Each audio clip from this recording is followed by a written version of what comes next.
Hey everybody, Doug here from 2 Plus Stuff, and today we are hanging out doing some discussion about Age of Sigmar, the new edition, and I am very excited about it. um, you see a lot of content creators at this point in time when they get advanced copies of stuff. They like to have content obviously ready to go. Today I had my Path to Glory video, but a lot of it has to do with building the models and stuff, and I never quite liked that, to be honest with you. It's why I don't do a lot of those pre-done things that are ready to go, like day one of like how to build stuff, because I like to build things with friends. I actually hate building models, and so it makes it much easier when I'm hanging out with you folks on stream. I have the Scaventide box here beside me, and we're just going to start working our way through it. I built one hero, the lead on, is it Griff Stalker or something like that? Basically, I just wanted to see the difference between the different kind of Griff mounts. But yeah, so I'm going to be building that. I also have a few other goodies here. So I have a core book, which I'm allowed to talk about anything in this. I do have some restrictions, and I'll just talk about those in just a second, but they'll probably come up as I bump into folks' questions. I have my order of battle from that Path to Glory video, and if you feel so inclined as to donate anything during the stream, you get to name a unit, or yeah, they're individually named. So yeah, you get to name a unit. And then of course, building along the way. So before I get too far, I thought that I would give you a AOS exclusive pro tip. Okay? We're in this weird 2-week dead zone while we're waiting for the new edition or whatever, like, to actually get in your hands. It's going on pre-order. And we got some firm dates for that. And included in Scaventide is the separate format Spearhead. Okay, and I'm very excited for Spearhead. They've asked me not to talk too much about it until the 24th, but I'm going to give you a pro tip. Most of my local Games Workshop stores, or not Games Workshop, just hobby stores, have the Underworld Warband cards. Now, they usually come with 20 cards and 12 objective cards, objective being the gold one, normal cards being the silver, but it's the same symbol. So like, this is the last Sylvaneth Warband or whatever, and so there's 12 that are gold and 20 that are like the silver. My point is, if you buy 2 packs of those, which most stores have them on like the super discount rack, that is actually the perfect amount of cards with some extra to sleeve up all of the Spearhead things. And I wanted to get that pro tip out there early because I just grabbed these yesterday and I got them for like $250. And I was like, this is amazing. Not only is it amazing because they're like Warhammer themed and they go with the vibe that I'm playing, but also because I'm not buying a bunch of different stuff, because you want to be able to separate the battle tactics cards from the twists and so on. So, and you have your 2 different battle tactics decks look different so they don't get mixed in. So anyway, that's my pro tip for you before we get too far into things. I'm gonna go here to the downward cam. And let's see. We'll put this off to the side. Before I get into anything, does anybody have a question or a topic from the new edition they would like to chat about while I build my next set of models? Let me figure out what the next thing in line is. I'll find that sprue. Go ahead and ask your questions. I'm going to need just a second because the sprues are right behind me. So, whilst I have the rulebook out, one thing I can say while I'm chatting with you is I can't talk about the General's Handbook. They've asked me not to talk about Spearhead too much, but I have videos planned for that. Here's our terrain that comes in the set. Very nice. There's some good details here. We have a Skaven bell, and it's like etched into the concrete, or scraped rather. They look good. They look real good, actually. Sorry, I still have some sticky tack on the bottom from priming them. Now, if you are somebody who wants to run Spearhead events and you're like, wow, does everybody have to buy an actual box just to get this terrain because it's bespoke terrain? The answer is no. I am working on getting some third-party ones designed up for us so we can all enjoy. That's Doug's side hustle. Here is our... Oh, that kind of helped and didn't at the same time. That's good to know. Our Griff Stalker boy. I like it. The beak is really where things are different. Everything else is kind of the same in terms of the mount, but they do get kind of this more crow-like aspect rather than like an eagle, like I feel like the other Griff creatures were, which I mean, it works. It works. No gotchas when it came to building this guy, I will say. Trying to think of the terrain. I don't remember anything. Oh, actually, there was one. I have a tip for you. If I'm not mistaken, there was some piece of plastic that connected, like a piece of sprue that connected to the bell to the wall. Wait until you're done priming to do that, because this thing, you can accidentally punch it out. I did, and afterwards I was like, oh, I was glad I did that. I just missed it, but yeah. Okay. I got some questions coming in. A fairy, will Spearhead rules be available even if you don't buy the Scaventide box? I don't know the specifics, but I imagine the answer is yes. I have to imagine it is. But they don't tell me the specifics of other like products that are coming out. You know what I mean? So like, for example, with this, they're not telling me if Clan Rats will be their own box. Now, you, of course, and I know that they will be, but that's not a thing they communicate to us. Aside from sleeves and the quality of life items you feel are there any quality of life items that are missing from the box? I understand there are no dice. Yes, there are no dice. If you're going to be playing Spearhead, get a dice tray. Highly recommend it because the amount of dice you'll be throwing is not much, and it does help with space. It makes it much closer to the Magic the Gathering size of literal footprint of what you need. Anyway, quality of life stuff. No, I'm still trying to get the measurements on the sleeves. In addition to your battle tactics cards for Spearhead, there's also they've mentioned this on the preview article that the GHB comes in it, and it's like a series of large A5 cards. I haven't found good sleeves for those. I think that's it. There wasn't. I was both it was different than the Soul Wars box. I feel like the Soul Wars box had a lot more that made it feel like a very typical two-player starter, where it's like two schmucks who have never heard of Warhammer can walk into a store and walk out with, generally speaking, most of the stuff they need. They need clippers and glue and all that, whatever. But you have like your whippet sticks and the dice and stuff like that. This doesn't feel quite that way. But then again, I don't know, like, is Scaventide going to be around for forever, and then, or is Scaventide the release thing, and then soon they're going to have an equivalent box that has maybe just not the Spearhead stuff in it, right? Like, so it would drop the monetary value and the GHB, that kind of ancillary things that they added in.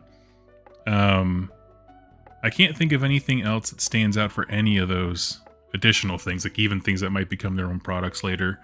The card sleeves was the big one, because just these are perfect for the number of each type of card you need.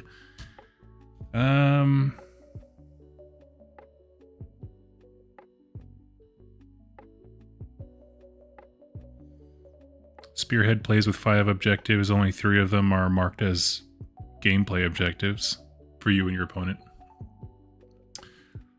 So my point being, if quality of life, if you wanted to get your own kind of objectives, you just have to find out a way to mark them. I can't think of anything else right now, but as we're going through this, I will definitely keep an eye out.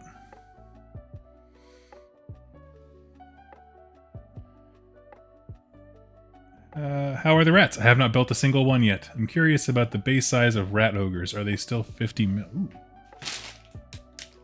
Actually, it's probably just easier to look in here, right?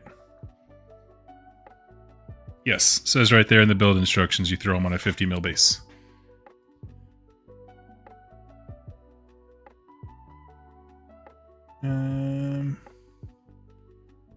Unless they change direction, and they're definitely going to make this a limited run. Yeah, I don't know. I don't want this to become the next Dominion, which has boxes on every game store shelf for the next 10 years. Okay. I'm ready to move on here. Let's see. The one thing I wish that they would get better at doing is separating the bases. All the sprues, just this is another quality of life thing for you. All the sprues are split up already, so it's very easy to tell. Like if you split with a Skaven player, there's nothing mixed in. You just, these are the Stormcast sprues, those are the Skaven sprues. But they don't do the same with bases, and they never have. And I'm like, why? Why?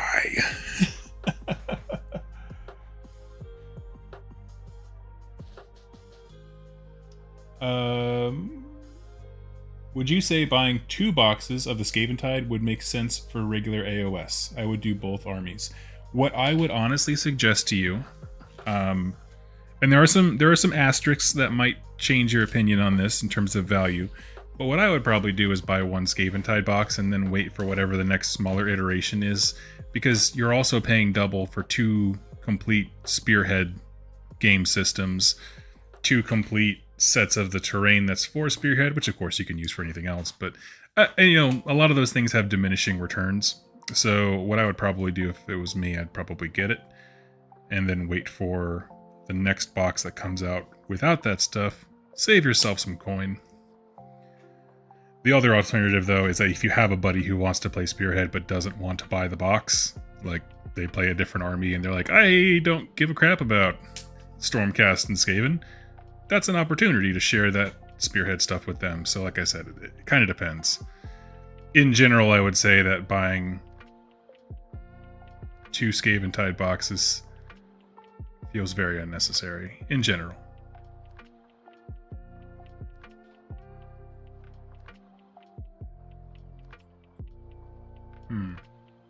I think I'm definitely building a different character, am I?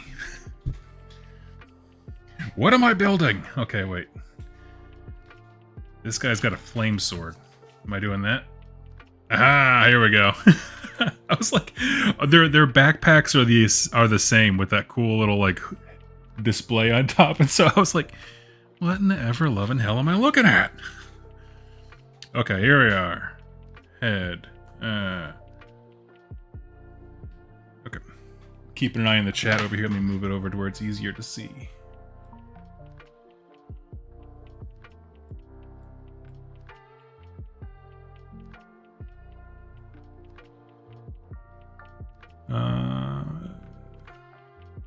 So no helm options for the Night Quester. No, these don't. These are snap fit. They don't come with any options that I am seeing, at least for the head. But I mean, it's hard. Can we just agree that it's really hard to beat the blindfolded lady who's just walking up like she's gonna ruin someone's day? Or maybe it's a dude I haven't quite told. I haven't gotten to the front chest yet. Let's see. Hey Doug, how's it going? Good. Let's hope they release Spearhead season boxes. Yeah, and that's the thing. It's made up to where, like, if they released, say, you know, the next season, I don't even think they each have to be individual realms. But, you know, let's say they are, right? Hish and Ulgu as the pair. All you need is a board and the cards. And any new terrain. That would be another one. So, yeah.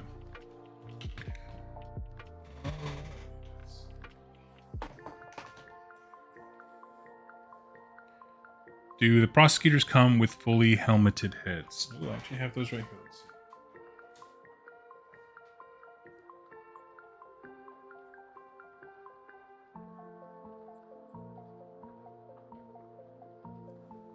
No.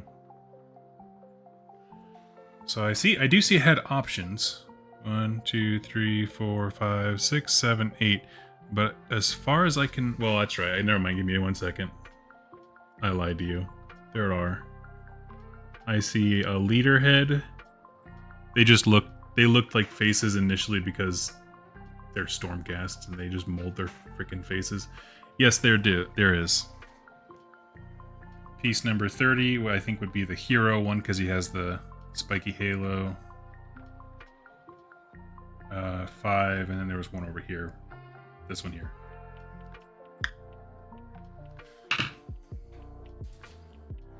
So yes. Dominions had a head option for the wizard, right? Yes, it did. It did, but I was kind of in that same emotional position where I'm like, who would choose the one that doesn't have the mask with no mouth? That's so creepy. But of course, I understand that there are people who like all different kinds of faces and poses. It's like a while back I was listening to, what is it, 40K Badcast. They were talking about some witch hunters coming out for AOS, and they were having the discussion about how, like, there's an option. Oh, it was the Van Dens or whatever family. And they're like, yeah, there's an option where you don't use, like, the witch hunter hat. But is that really an option? You know what I mean? Like, having this discussion about, like, if you make one choice so overwhelmingly badass and harkens to everything that is Warhammer, is it really a choice? Which I enjoyed.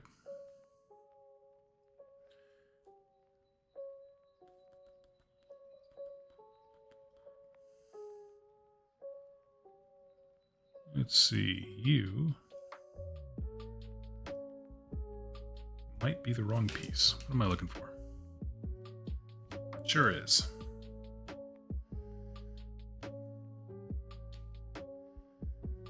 It's alright. It's ready to go for later. Can you give an example of how heroes pick the units in their regiment? Like, which units can the Knight Questor take? So that is going to be released as part of the pitch battle profiles, which I'm not yet allowed to discuss. It's one of the few things. I'm allowed to talk about the Skaven Tide box. But I will give you some general ideas. Okay. I don't know about the Knight Questor, to be perfectly honest with you. But imagine if it was like, I will say it's a lot less restrictive than it sounds like. I don't know. I was kind of worried they were going to be like, you can only have these specific units. And generally speaking, it's just faction stuff.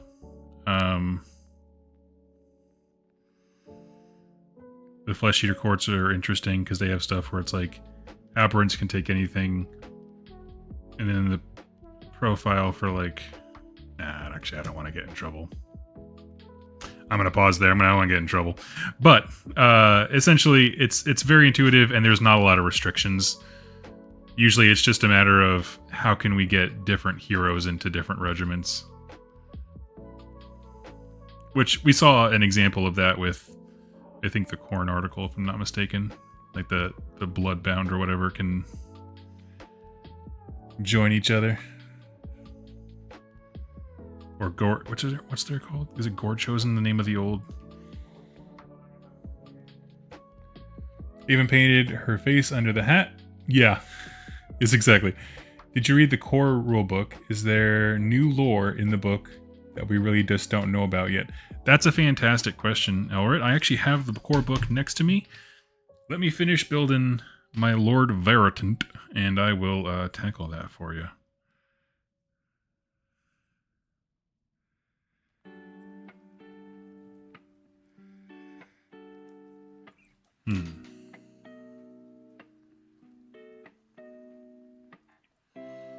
Oh, 1 second. I lined it up awkward and then I pushed down too hard. That's what she said. Okay, here we go.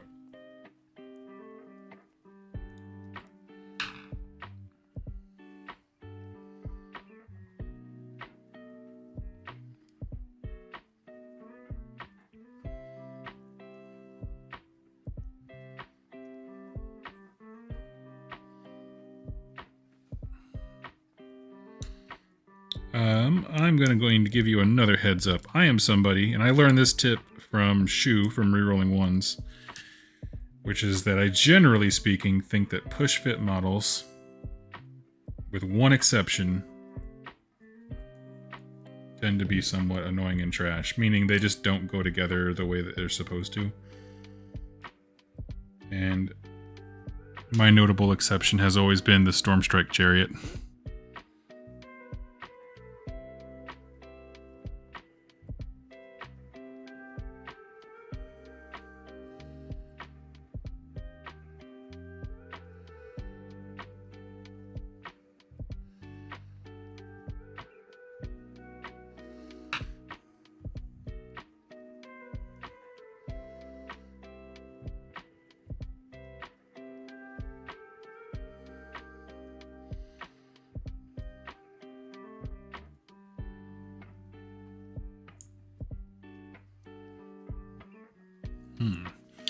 Sorry, give me 1 second. I'm trying to... Her left shoulder, the one that has the flaming sword, does not want to lock in all the way.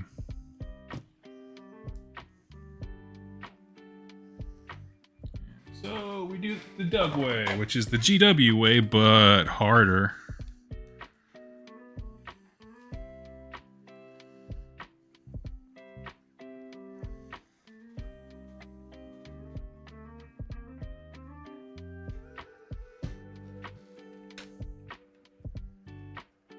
I don't know what's catching it in here, but we're gonna cut this down here.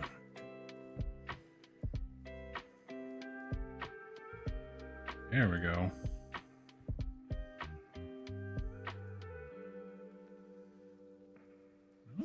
Now what? Oh no, that's it.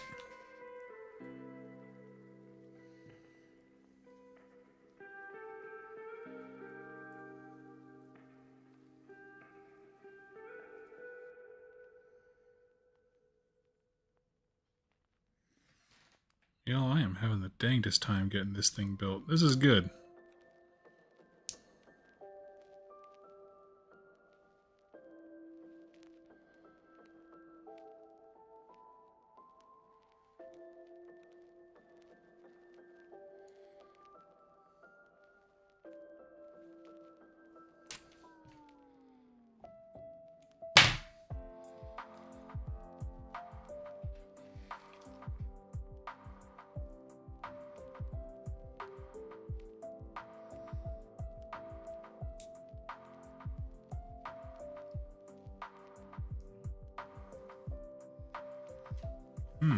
I am having a tough time with this one. Screw it. I'm gonna go down forward and then we'll just figure out where the arm goes underneath the cape or whatever.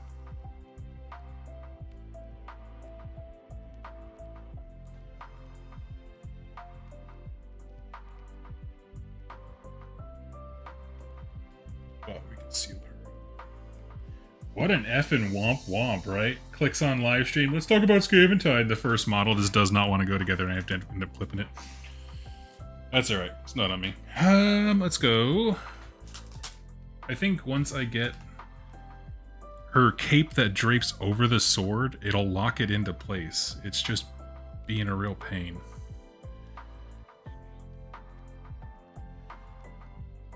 And I swear any single time there's some kind of like ethereal miniature, something that has to do with the supernatural, there's always some problem with it, right? That's why Nighthaunt is such a pain in the butt faction to build.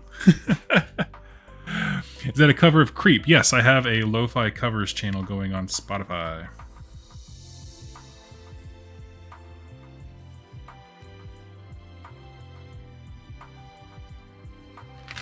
So right now it's Viva La Vida.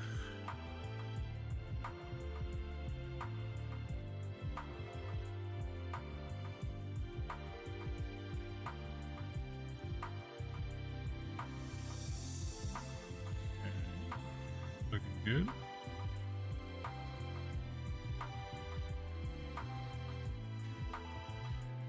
Are the Skaven? Yes, everything is. Everything's the same.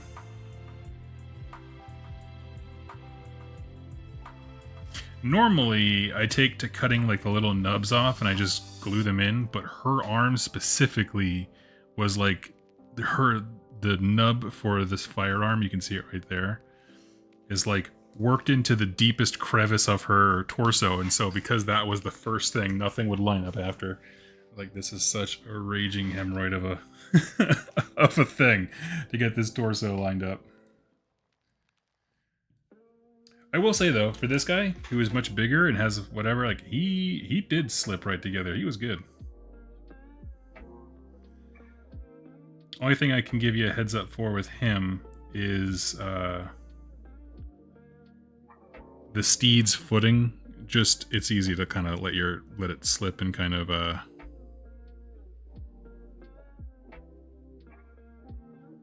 like you pop in the top of the body and the bottom's not quite locked in right. It's easy to do one of those suckers.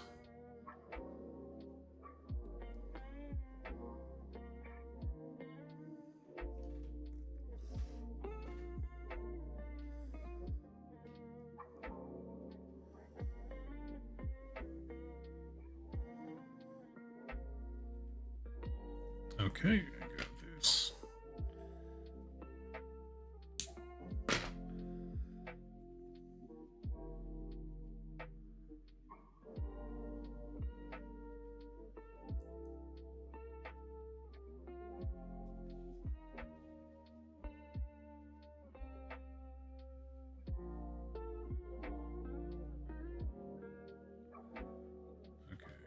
As I said, I promise we'll get to the book here in just a hot sec. I just want to finish this while I got all the pieces out.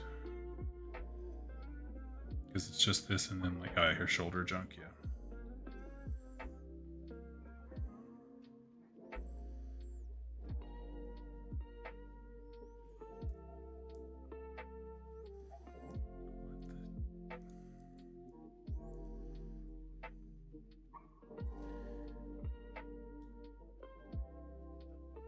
I'm gonna switch to like Liberators or something next. They're awful.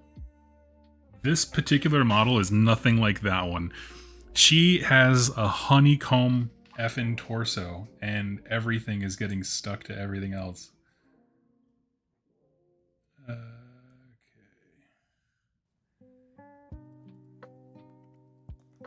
Cool. Love that for me.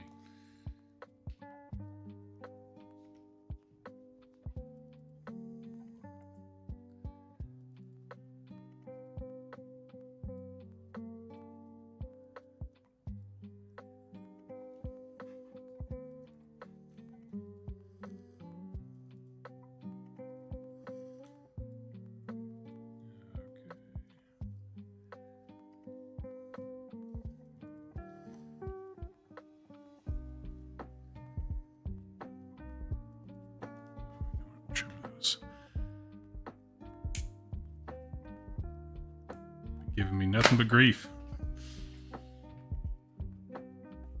Look at the chat here. Gonna be honest, 50%. I cut the fish. Yeah. Well, normally I do, and I would for her. But the way that this particular her left arm is stacked up, that becomes very difficult to do.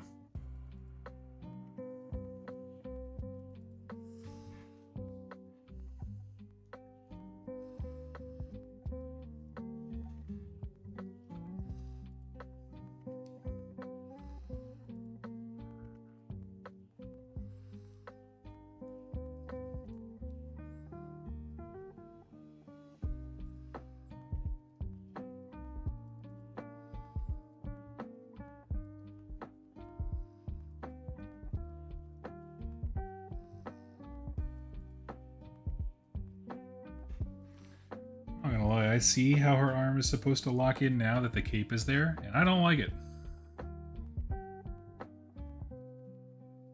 So you nerds have fun with this model.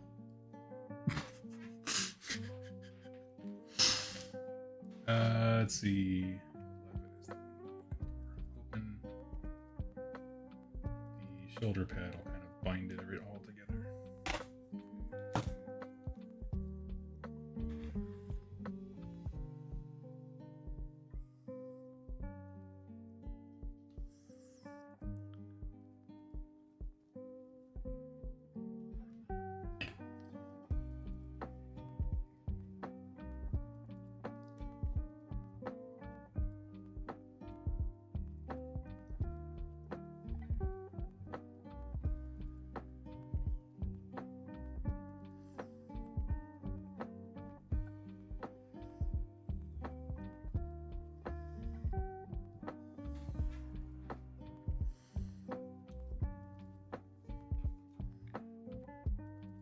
I'm gonna be looking forward to that gamer article that's like, Age of Sigmar reviewer sent early box of Scaventide, throws it in fireplace, tells GW, try again.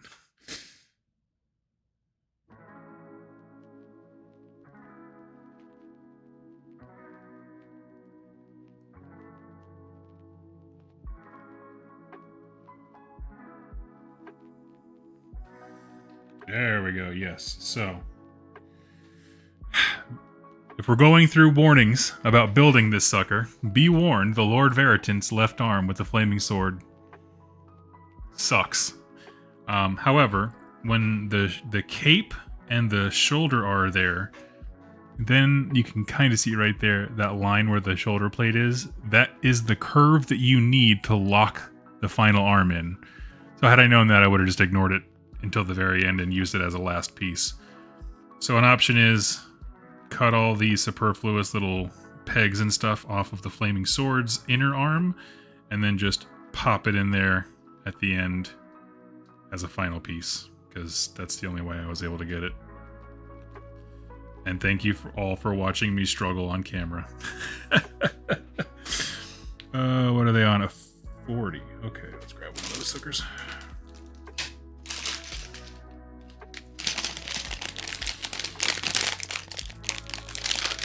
Give me just a sec here, and we will hop over to the core book.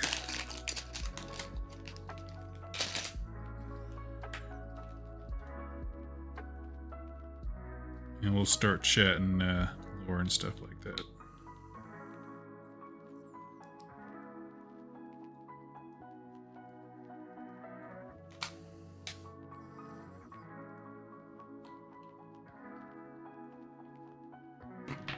Boom.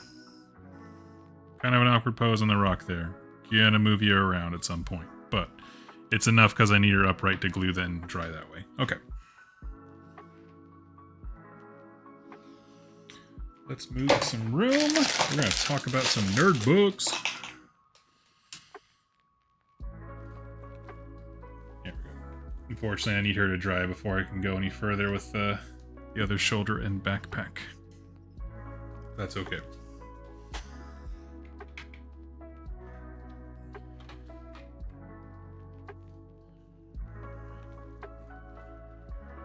So, as you would expect in any of these core books, you are given an introduction to Age of Sigmar as a setting, and they do a good job of, I think, abbreviating all the things that came before. Let's see. So yes, goes through what the realms basically are. It does, one thing I like is that it actually starts off with the Vermin Doom and then goes from there. Fantastic artwork here. The radicalism. And basically, this does a better job of illustrating than the Dawnbringer books did. That Skaven are everywhere. Like, it was an all-over plan. The campaign book really just made it seem like it was centered in Akshi. But yeah. Essentially, they talk about the main thread of this edition being obviously Skaven. There's a good little fold-out spread here of the realms. That is quite cool. And it's like a full map too if I bring this side in. For example, we have Olgu, the Shadrach Convergence was featured somewhere. I can't remember what that one was. Dang it. But I know that these things do come up, for example, like with the Slanesh prison, that kind of stuff, like all those little pocket places in the universe. Let's see.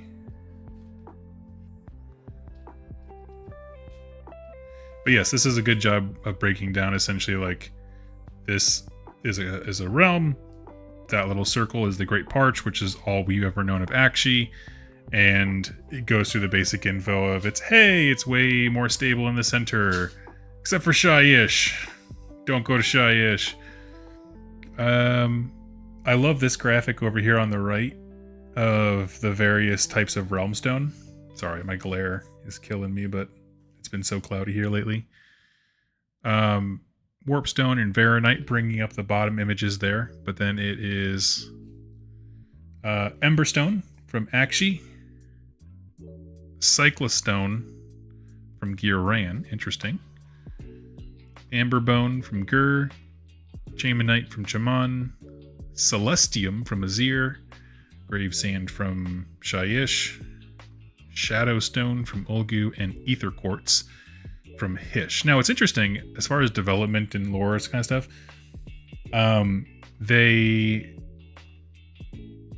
make these seem much more tangible. Like, when they first introduced the idea of Realmstone, I don't know if you guys remember this, but they were like, oh yeah, the Gioran one is sort of like a, I don't know, an ever mutating thing that like just constantly changes into different water-like forms. Emberstone can be indistinguishable from a flaming coal. I don't know, the Ether Quartz was, yeah, light in the sky, of course. It was just this interesting non-metallic properties to stuff, so. Can we get the map of Hysh? I don't think that there was a specific map for each realm, but like that's the mini guy we get for Hysh. Let me look at the core book here at the index. Did I miss it? 66. Oh, I might not even be there yet. Oh, this is an important picture, actually. I want to stop there for a second. I'm getting to Hysh. I just saw that there's a page for it. So, this is our new map of Akshi. And for those of you who don't think this means anything, let me take you on a tour. So, Hammerhall Akshi. Our entire Dawnbringer crusade worked its way to right here. Embergard is now ruined. This entire landmass, right here, that was a whole continent, and it got shattered when Skavenblight rose out of the earth. Or sorry, Blight City, rather. Not Skavenblight. Blight City rose out of the earth, and so I'm assuming these towers are various, like, effigies from that city that got brought into the realms, so they could all be different points of interest. But anyway, so that's a massive map change, because there was, like, stuff there. Let me see if I can find a picture online here. We'll compare. Map.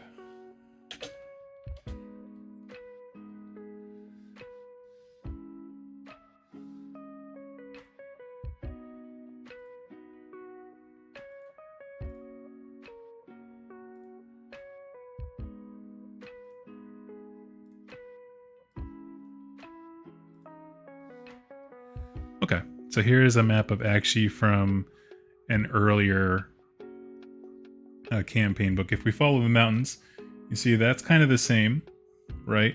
And then essentially what the Skaven did was took over this entire chain, this whole peninsula over here, and tore it all apart. And then if we look at the new map, added a lot of land. Like it raised the ocean, which is cool.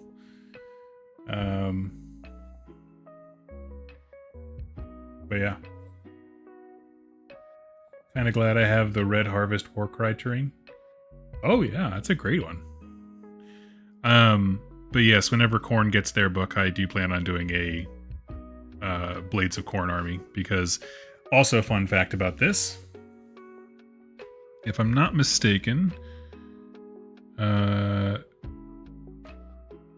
I believe down here is where Corgus Cole's home originally when he was human was. But the drama of Akshi from forever ago was Batar, Asperia, Eridan, and Capillaria. Those four nations having to work together. And it's been so long since I've read like that original book's lore on the realms. I'm trying to remember. Two of them, I want to say Batar and Asperia, but I might be wrong, were like the height of technology during the Age of Myth, and then the other two were like tribal villages, which is where Cole was from. And the tribal villages got called to chaos, and then everything went bad for the city folk. I find it interesting. So anyway, I'll move on from here. Sorry, we were on our way to Hysh.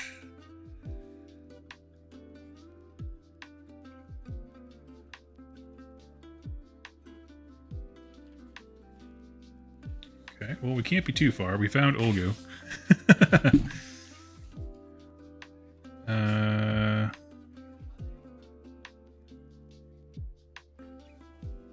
Did I miss? Oh, yes, okay. I missed a spread. I was like, that doesn't seem right.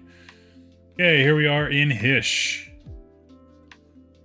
Let's see if I can get my camera. Hey! So we're given a zoom in of the continent that we know. Let me see if I can find a good map of that.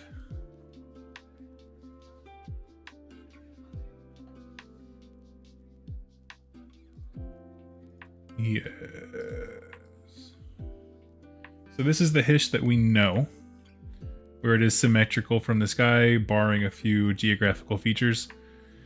And then this would be one zoom in of it, of one of those particular sections. I believe the bottom right, if I'm not mistaken. Yeah. Is there anything you specifically wanted to see about Hish? So has my favorite realm changed? Hish?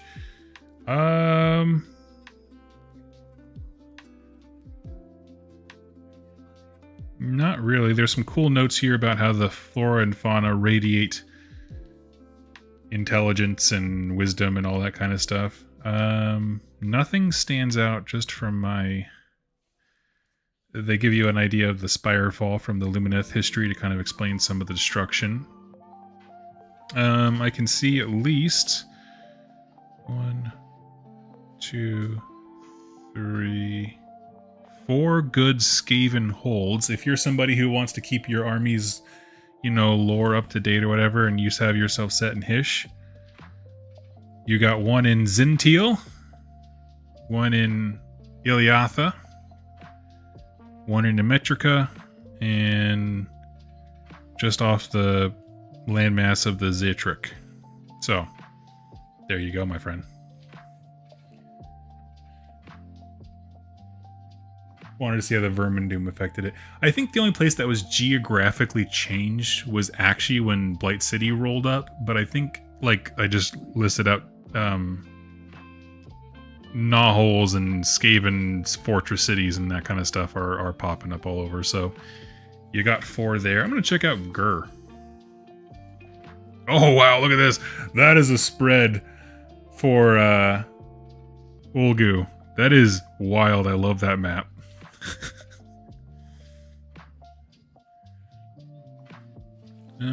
Here we go. Realm of Death. We've seen a lot of Shyish over the time, but it's very interesting. I like how the Prime Interlands, and it's like being sucked directly into hell itself. That's cool. Chaman, love Chaman.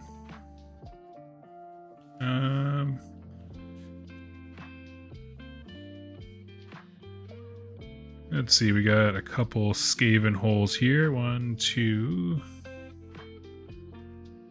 Oh, I guess the Skaven are scared to play in Gur. I only see 1. Yeah. Whoa. Ooh, what are you? Oh, that's the biggest spread yet. That is the Everspring Swath, which I think is fair. In case you are curious, this is where our Hammerhall Gyra crusade set out, rather. And let's see, where did they... Greywater Fastness. Why am I not... Oh, here it is. Okay. It's not a major settlement. Like, it doesn't have a major icon. And I was like, are you going to tell me they forgot to put Verdigris, the brand new city we just spent 6 books founding, on the map? No, it's up here. But you get a sense of their exact route, too. You can actually see the river they crossed to get, and that's where they got hit by the orcs. The Neck, which is that rocky area up top where they had to split up to go through New Summer Court, which is where the Flesh-Eater Courts were. Nathwaite's Crossing, which is the town in the last book, and Verdigris right there. So, interesting stuff. But, as you can see down here, Phoenix Guard has been replaced by Blackspire, which is what Abraxia named it as when she took it as her citadel.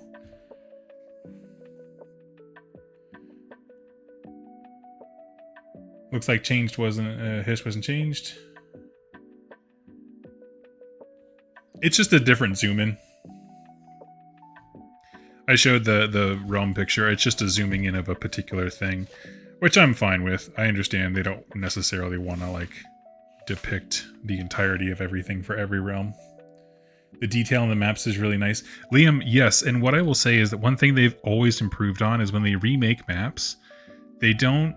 I mean, unless there's like a map change, like with the Skaven stuff, But generally speaking, like for example, Chamon, they have not touched really at all. Every time they put out a new map of Chamon, it just adds more cool things.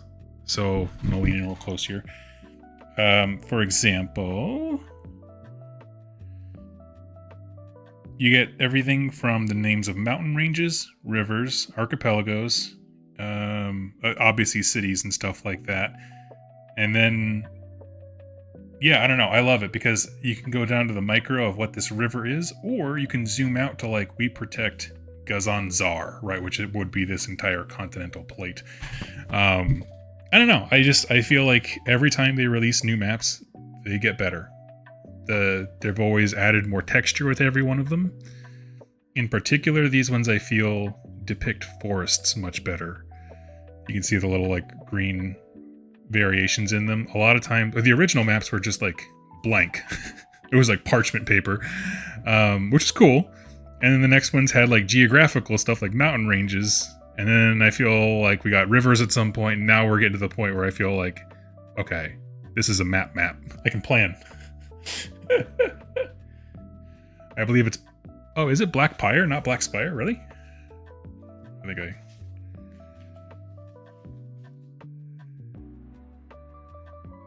You are correct. I misread. I inserted an S there.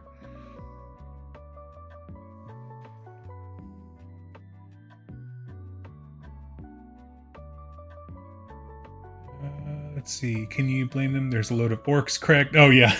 Can I blame the Skaven for not showing up in Gur too much? Yeah, no joke. Chamon is interesting. I was kind of curious as to how they were going to fare because nobody has, like, the claim on Chamon, but, like, if there's one faction that calls it home more than other, it's going to be Carrigan Overlords and Tzeentch. And so I was like, well, how are they going to put that in here and make it... I don't know. I just feel like the amount of Skaven that is here compared to other places, Chamon's in a rough place, and all these dwarves are going to be like, where are all these friggin' rats coming from? We got 1, 2, 3, 4, 5, 6, 7, 8, 9 notable Skaven breaking points just in this. Oh. Oh, they kept Scrap a Spill, which is the home of the Grots, which is the best. Okay. Is there anything anybody else wants to see before I go back to build a model or whatever? We still have no maps of Azir. Ooh, at least show me a landmass. At least give me a list of places so I can be like, oh yeah, my guys come from Azir. So we get the Age of Chaos, Age of Myth, Age of Sigmar launches, and I did read through these. They're just, I find them to be very good depictions or sum-ups of the Realmgate Wars, like each campaign arc. And what I like is that there's a kind of a more authoritative, this is what happened essentially. But a lot of them have these little side bits of like tacked on lore or maybe like a hand scrawled note that kind of give you a little bit more perspective, and they're quite a bit of fun. Yep, Soul Wars. Broken Realms. Ura of the Beast. Yes, yeah, that's one. It's like a chronicle from Azir type thing depicting what happened. The Dawnbringer Crusades, and then it brings us into the current era with everything going on with the radicalism. So after the realms and the setting and stuff, then we get our factions. Starts, of course, with the good guys, goes into the bad guys, and then everybody in between kind of guys, death and destruction, who you would never think of being the innocent ones, but, that's a cool Aussie Arc piece of art right there. I like that. Soul Blights. Night Haunt, Flesh Eater Courts, cool. Git, Mod Tribe, Sons of Behemoth.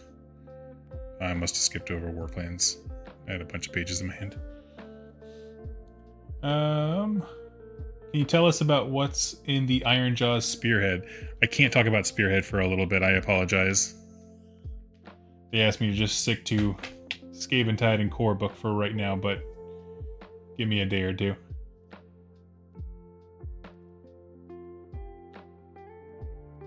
Let's see. Doominator, Doug, are you planning? Am I playing Animosity this year? I had no firm intentions to. But I mean, I'm kind of just go with whatever.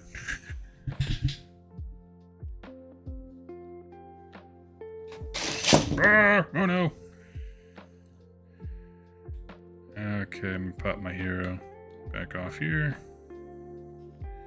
Feel like that shoulder mount should be dry by now. Nice.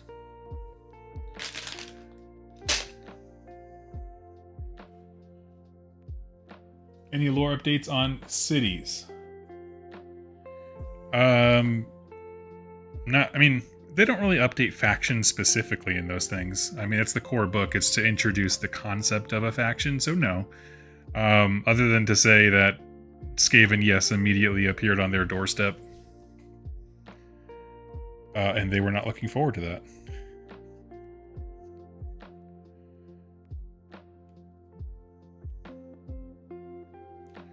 But yeah, core books are not where the details of individual armies, like, and their progress, barring if they're connected to specific events, like, say, Daughters of Cain taking over Anvilgard or something like that.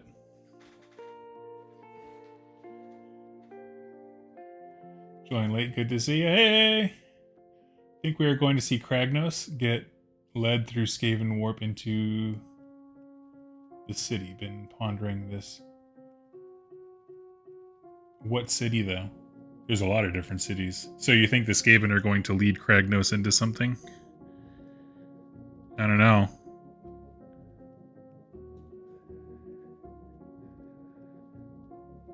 The thing that I want them to lead him to is a conclusion of his story. Not that I want Kragnos to go away, I just meant, like, they literally did nothing to conclude his arc in the campaign books. I was just like, wasn't he angry and chasing after, like, his dad or something? Like, remnants. Also, didn't the swamp call a shaman find evidence of, like, Kragnos' kin or something? Like, we're not going to address any of that, are we? Nope. Okay, cool. Cool.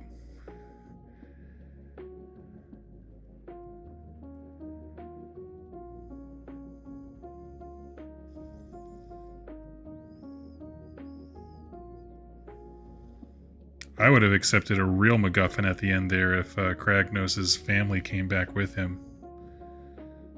Just like, we're gonna wreck some nerds!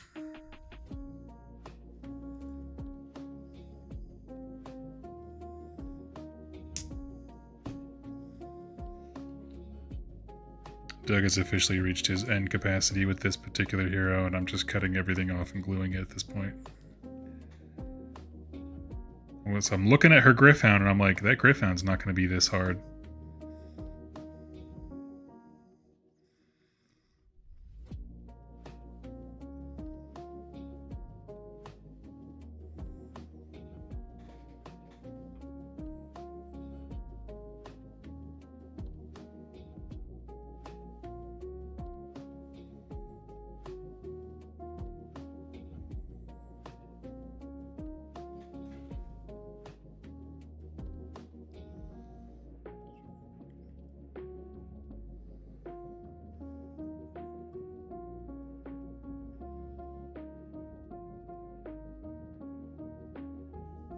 Alright.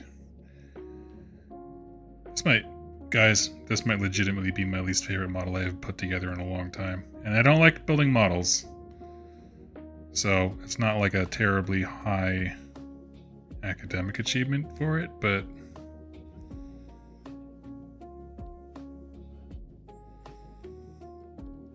I don't understand why the directions told me to put the shield on last, the shield on her back, if you need her shoulder to clip over it.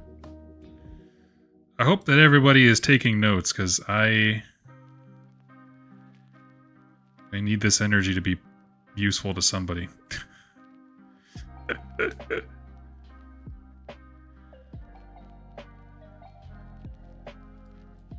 Right? It has the dent and everything to clip in, but it just... Oh, man.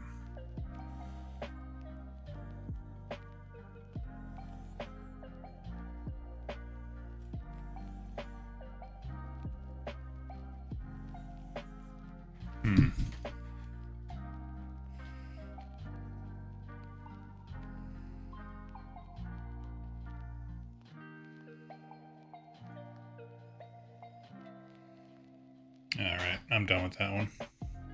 If anybody wants a free Lord Veritant, you've got it. I just went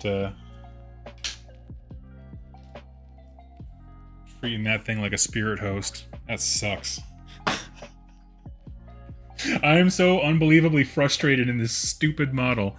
The way that they designed this sucker is garbage. There's like 5 pieces that have to come together to make a shoulder, and it's like... This is like when Oreos creates complicated flavors. It's like you've already solved the effing problem. Stop trying to make it more difficult for everybody. Just make Oreos.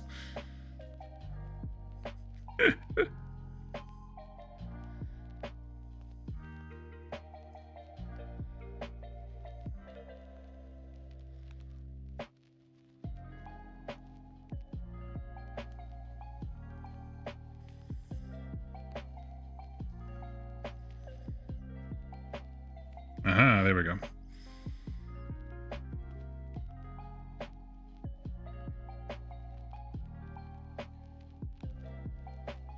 Hey Doug, how are you? Voidspark, I'm good. I'm good.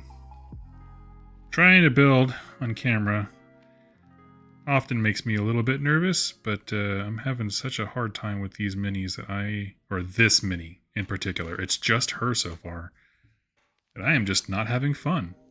This is about the opposite of a endorsement for me is this Lord Veritant. The Hero and Griff thing went together really well and is really sturdy. My problem with the Paladors or whatever, like the other Griff Rider minis, is they tend to like feel very fiddly when they're all fully assembled and together. Here we go.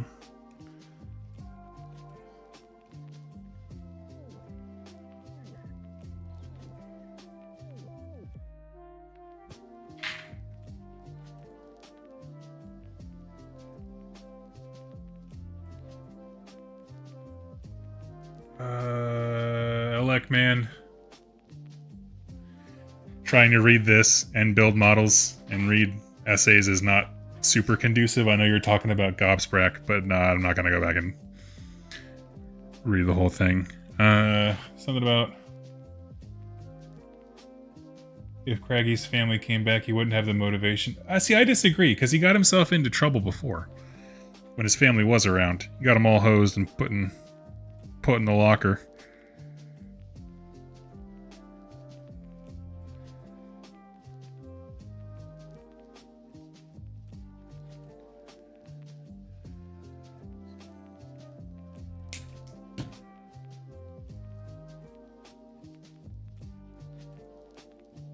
Let's see.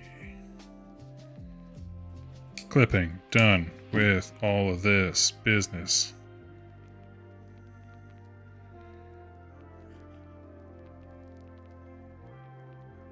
I prefer normal glue to push fit. I do too. I understand the importance of accessibility when it comes to push fit stuff. I'm just going to be honest and say that this miniature was not new person accessible, push fit or otherwise. That was dog crap to put together. I got nothing else for it. Everything else so far has been really nice. This Griffon, super cute. Give me 5. Boom. All right. Luckily, I'm just building the spearhead set. I am gluing everything down because I am not going to have anything shimmy around, break free, or try to escape. Boop. Okay, we're past that model. That's the most important thing. Isn't the whole point that he wants to find his family and go back to the life he would have lived if he didn't start smashing? That was not my understanding, but I don't know. I'm not convinced they had a plan when they brought him into the story. If I'm being super serious. You heard it here first, Doug hates Shrek Green Oreos, exactly right. Yes. And I don't think Code Red is all that good, Mountain Dew. I'm just saying. I just gotta say it. I'm going to skip past these other units because I'm focusing specifically on Spearhead, so I'm gonna jump over to Prosecutors and our Liberators. Let's see Prosecutors. Glow up of the century here. 26.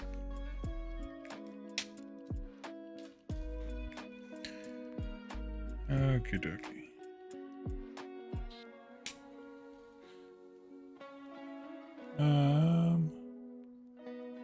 Hey there, I have been wanting to catch one of these streams for a while. Love the Wasteland Warfare Battle Report.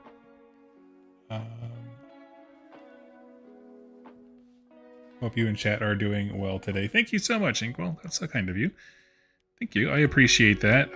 Modifius is figuring out some warehouse stuff in the US, and then I will be back at the Wasteland Warfare content. I'm very excited as well. Someone asked for a video on how to use the AI system, so I've been kind of writing away notes for that in the background.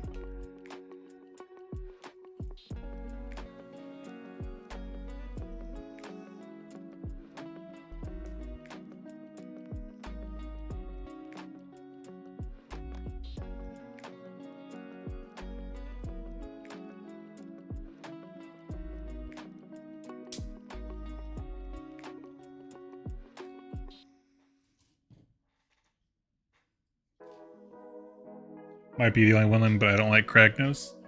It's, for me, I don't like him either, but I see that as a direct problem with his writing and not with the character.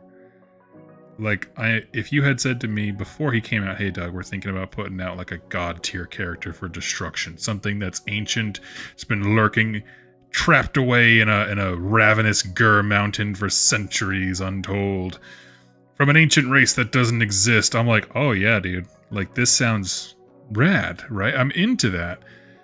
And then they released him and they didn't really do much with him. I was just like, okay. So that's Kragnos, huh? Cool. Cool guy.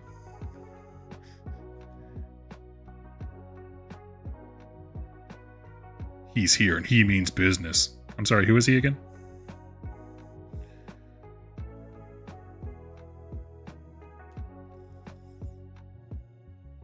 Okay, so for prosecutors, their two wing halves form a singular peg. Good. No way this could backfire.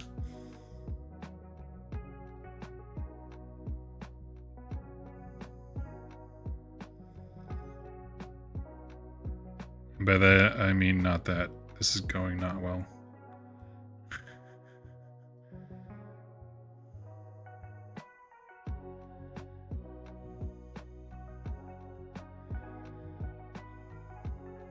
There we go.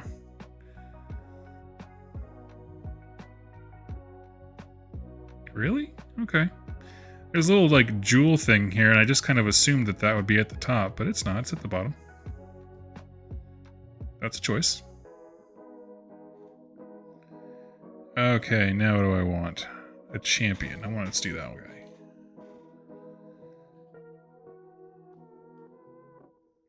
Yes, we want... Let's see, we'll grab his... 29, where are you?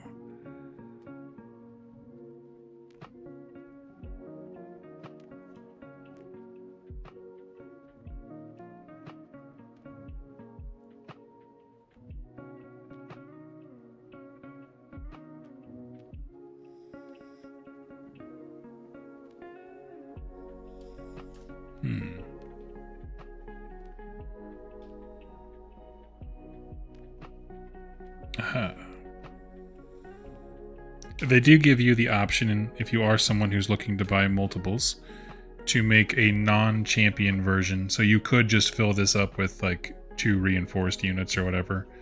So that's nice. That's a nice little touch.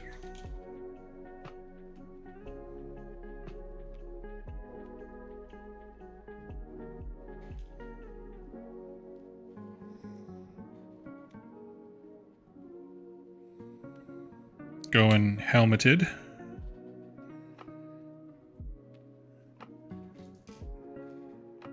And let's see.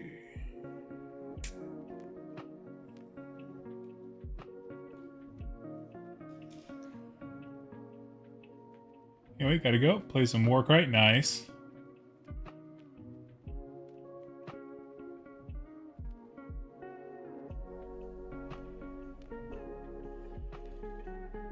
Since Beasts of Chaos kind of got axed, I wonder if they're going to be more non-Chaos Beastmen.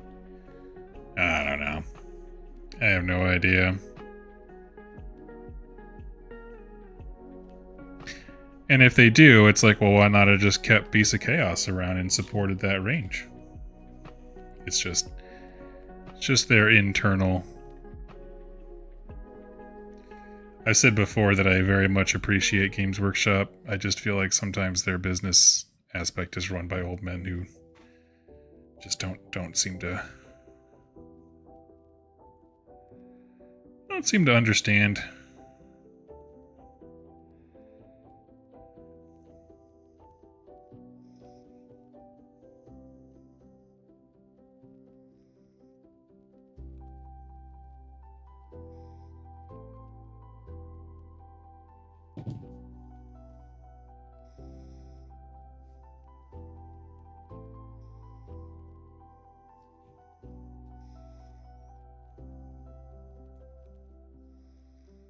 Nice, okay. Well, that went from me being worried I had to clip all the wings off to this thing just snapping right together perfectly.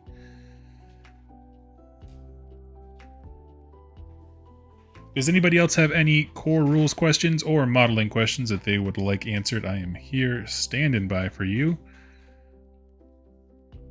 Let's see. 37. Oh.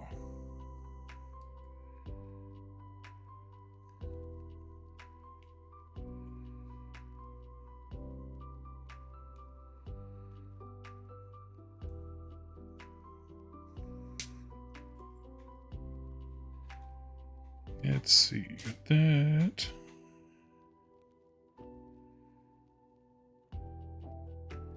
$38 and $39. So far, I'm trying to think of good conversation for us. I want to leave it open in case anybody has a question. I'm very eager to respond, but just while things are kind of chill and lax. As far as stuff, I'll be honest with you, I'm more excited for Spearhead, which, dumbly enough, I'm not allowed to talk about too much yet. But I am. Like, I am excited for it.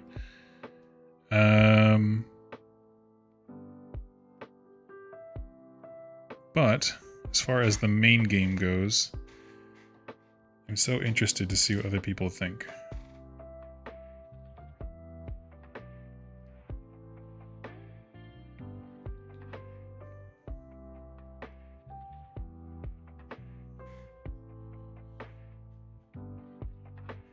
Can you charge through friendly models? Oh, do you mean like, do friendly models interrupt, like, do they count as obstacles or something like that? Or might be overthinking the question. Give me 1 sec here.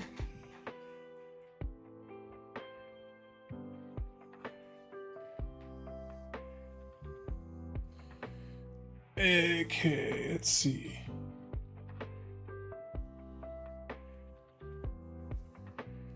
We'll hop back to the rules section. Rules, abilities. Let's go look at charging in particular.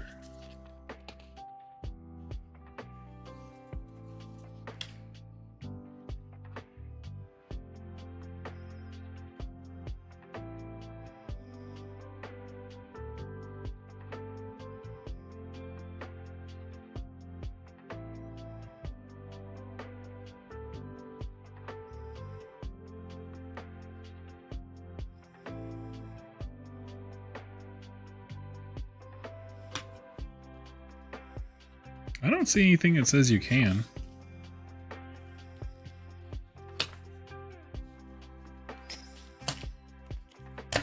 I don't know, they kind of changed the layout a little bit, so let me try and find it. I'm just going to be honest with you, my brain says no, but I'm trying to find the rule that supports that.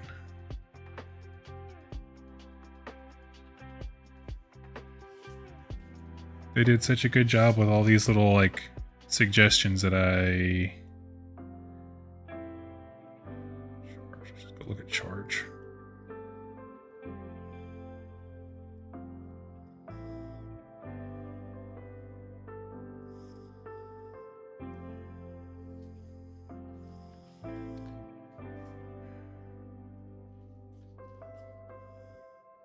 I'm not gonna lie to you. I'm gonna say no.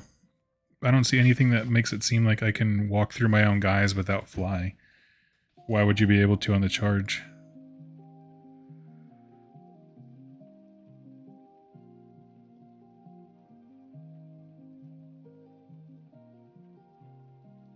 Charge is here. It doesn't say anything about moving through your own guys. It just says not in combat.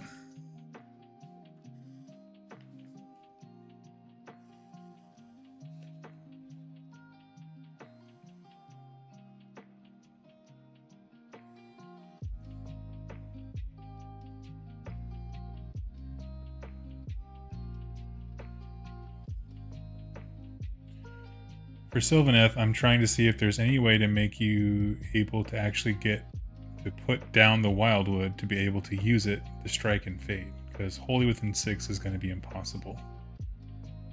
I'm sorry, I don't have the context to answer that question. I haven't been following the faction things that closely. I would require pulling up the Sylvaneth article and trying to piece it together off of what the information I'm allowed to talk about is, because I'm still limited on faction stuff. But ask me in a bit, and I would love to work out that problem with you. My understanding is, based on what I'm seeing, there's not.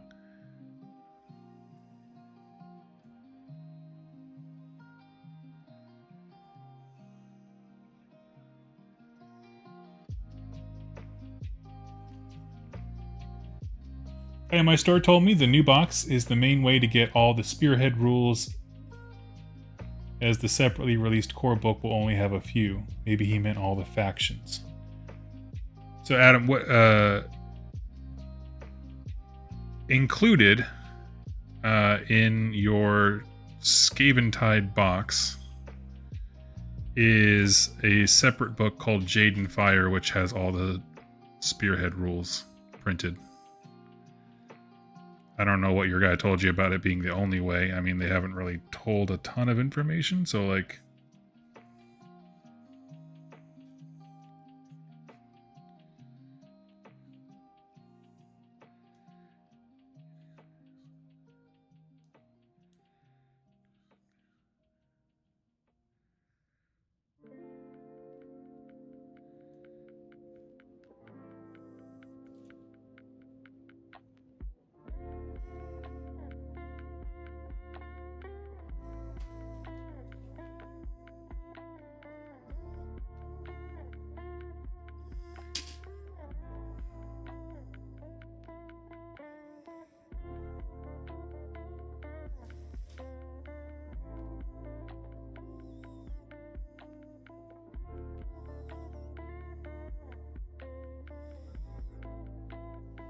Right, spear arm popped right in.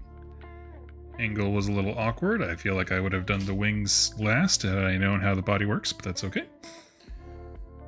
And now he just needs a leg. 36. Okay.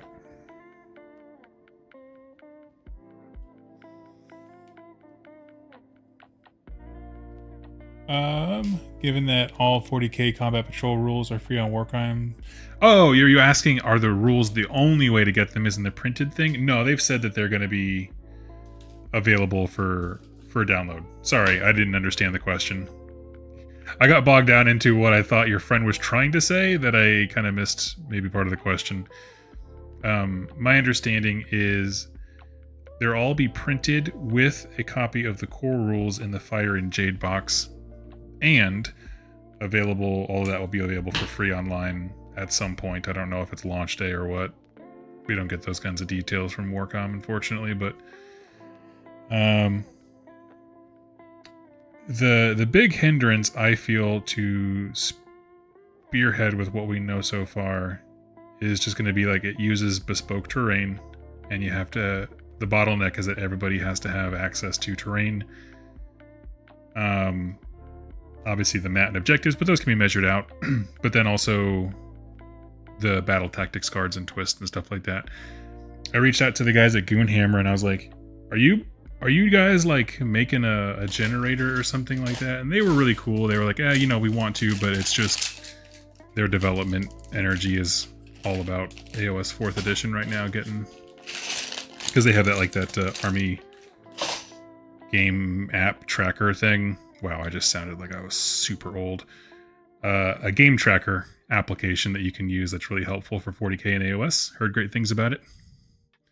So they said at some point, but no rush. I was like, oh, okie dokie. Chaboy does not know how to make web applications, so unfortunately that's not a service I can provide. Nice. Oh man, he's tall. I like that. He's cool. Inkwell, I have been working on a 54mm resin Space Marine model for a custom Space Marine chapter. I'm unfamiliar with resin models and modeling putty. Any insights? Nah, I'm sorry. I rarely work with resin. And honestly, even more rarely so with putty.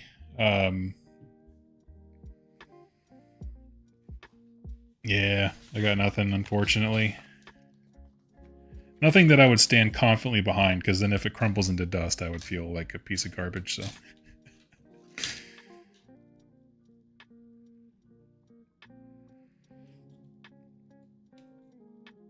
Alright, let's see how fast and smooth this goes now that I know what I'm doing, huh? Boom. We got a torso.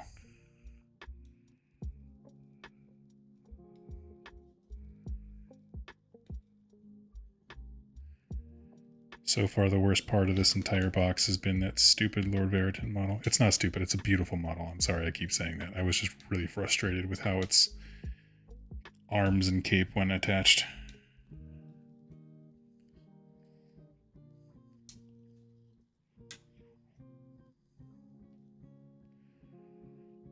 Let's see, T4. Where are you? Here we go.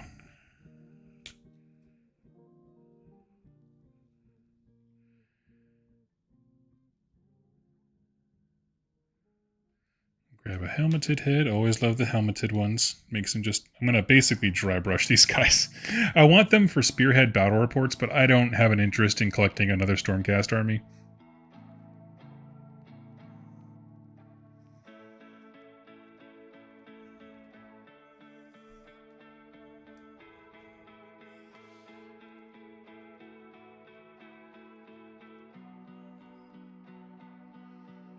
Let's see...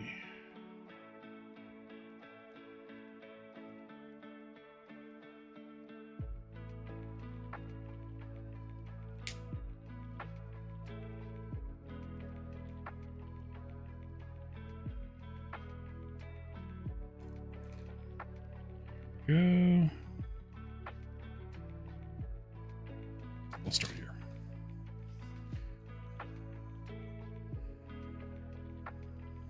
Okay. Anybody seen any good movies lately? We don't have any AOS centered conversation topics.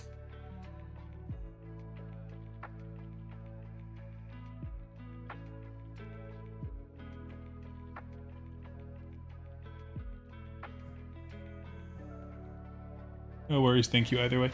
Oh yeah, no, I'm sorry, and I hope I didn't come off as dismissive. It's just one of those things that like I have been in that position where you feel like you ruin a model that you like saved up for or something like that when it gets all like covered in gunk or whatever. And stuff just doesn't, the project just doesn't go right. So I would hate to do that to somebody else.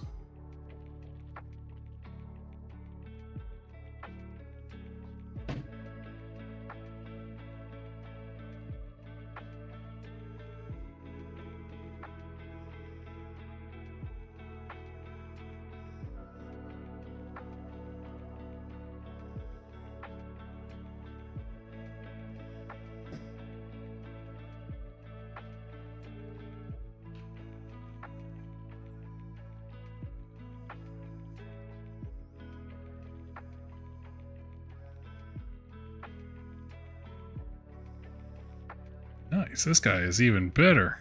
The champion. He's just popping together.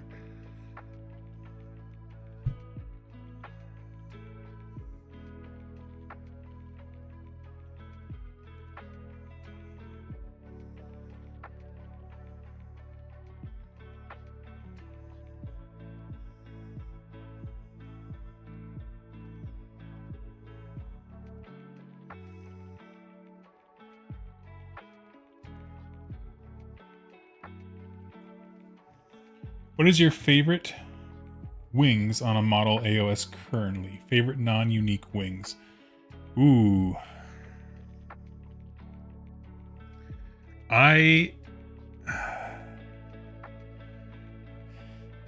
That's tough. I know it's not AOS, but if we're talking Games Workshop in general, I have always loved the Hive Tyrant wings from Tyranids. They just always look so cool to me. Beyond that, it's sticking strictly to AOS. I don't really know if they count, but the Maw Crush's tattered up, scarred up wings, like the wyvern wings on its side. Those have always been cool. And if I had to go anything else, I'm going to go Terrorgeist / Zombie Dragon. For me, I like my wings like I like my spaceships or air fighters from sci-fi, which is that it has absolutely no business being in the sky, right? Like Terrorgeist, you're like, how in the F is this thing going to lift this pile of bones? There's nothing. There's nothing there. And yet,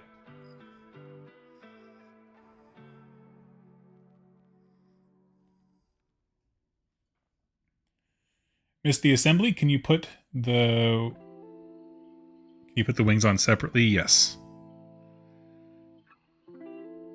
Yes, so essentially the wings are separate pieces. I'll go through this here with you. And they each on the bottom of them have sort of a plug. When you put the wings together, that plug that you form goes into the chest of the Stormcast. Now, you could, if you wanted to use these to like kit bash or something like that, they're very, very easy to pop off this joint right there, and then you have the wings separate, or you can clip the plug and keep the little backpack thing that the wings are connected to. But it's very simple. Like I'm looking at this and I'm like, man, I could convert the heck out of that.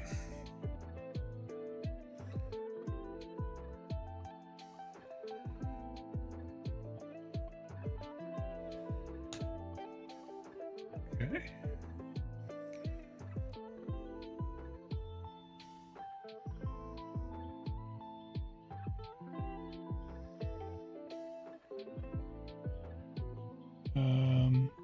Like Androsta Austin. Oh, was she like that? I can't remember. I know I built her once, like when the set came out, but I had no memory of it. I mean, I also just don't play with named characters a whole lot, so I probably didn't think too much when I built her. I was like, this will look good on the shelf.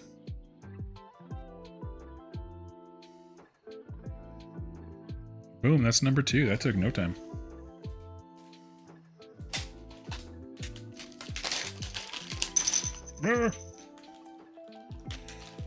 Starting to leak bases from my one Uber bag that they give you.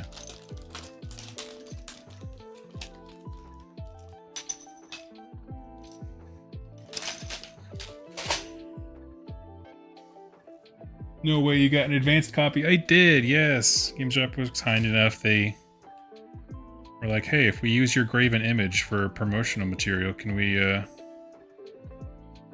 send you one of these things early? I'm like, yeah, you know what? My soul costs just about as much as a Scaventide box. Who would have thought? Maybe some Taco Bell or pizza.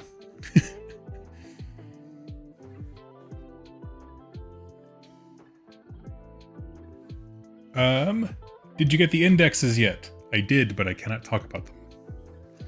Unfortunately, I have an embargo timeline of when and how I'm allowed to talk about stuff. For now, I can tell you anything about what comes in Scaventide. Those are my restrictions. But that said, I'm very excited. I am going to stick to just building the spearhead parts, though. I think I might trade off or maybe do a giveaway or whatever for the rest. I don't see myself building a Skaven army, and I've already built, I think this would be my 4th Stormcast army. So, you know, the spirit is willing, but the flesh is weak kind of a thing. Plus, I got my Flesh Eater Courts that I'm very much excited for, and my next project after this, I've already decided, is going to be Blades of Corn. So, that will have to happen at some point.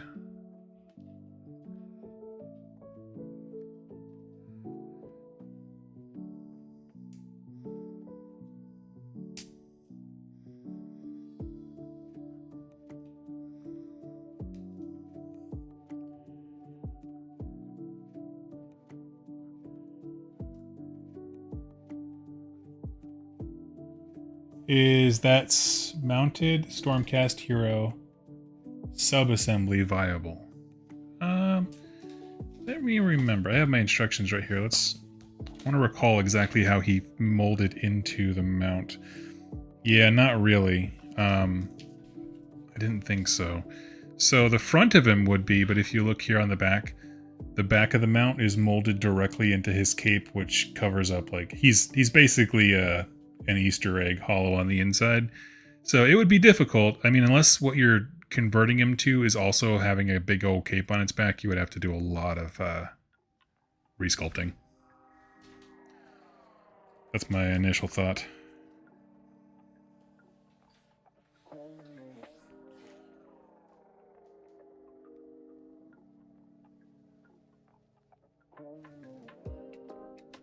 Let's see, I'm going to pause here. I'll look at the chat. How are you all doing, friends? Hope you're doing well. Hope you're enjoying your Saturday. When am I allowed? I don't know. I have the email in my box. I'll have to check it later, but it's going to be the next week or so. Maybe closer to 2. Destruction as an alignment seems to be lacking in different armies. Chaos Dwarves could be a destruction army, sort of, instead of roaming, except they are in fact chaos. Yes. Yeah, I know what you mean. Have I played anything yet? Yes, I played Night Haunt, or as Night Haunt against Slaves to Darkness. I talked about that a little bit before. The Night Haunt are really good. I was speaking to another playtester, and I was honest in my review when I was talking to Dave Witek from Garage Hammer. Night Haunt are not my style. They have a very, and they never were. I mean, like, you know, their last edition, they had all these negative debuffs when they were charging, and it was clearly an army that if you thought about what you were doing, you can see the potential as to why it would be really good. The problem is that Chaboy likes to move forward, and really not a whole lot else besides that. So I did play a game, but, like, you know, as we were taking in the edition and the rules for the army all at once, I would say it's probably until like mid turn 2. Like, my opponent went first and then I had the second part of turn 2 is when I really started to feel like I was getting it. I will say the Black Coach was super cool. All the abilities and stuff go off very seamlessly. I never had a rules question that, like, I couldn't figure out just by looking at the like the abilities or whatever. Like, there was it was well clear is what I'm saying.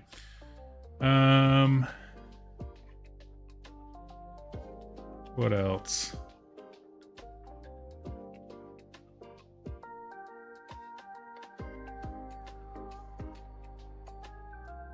Trying to think.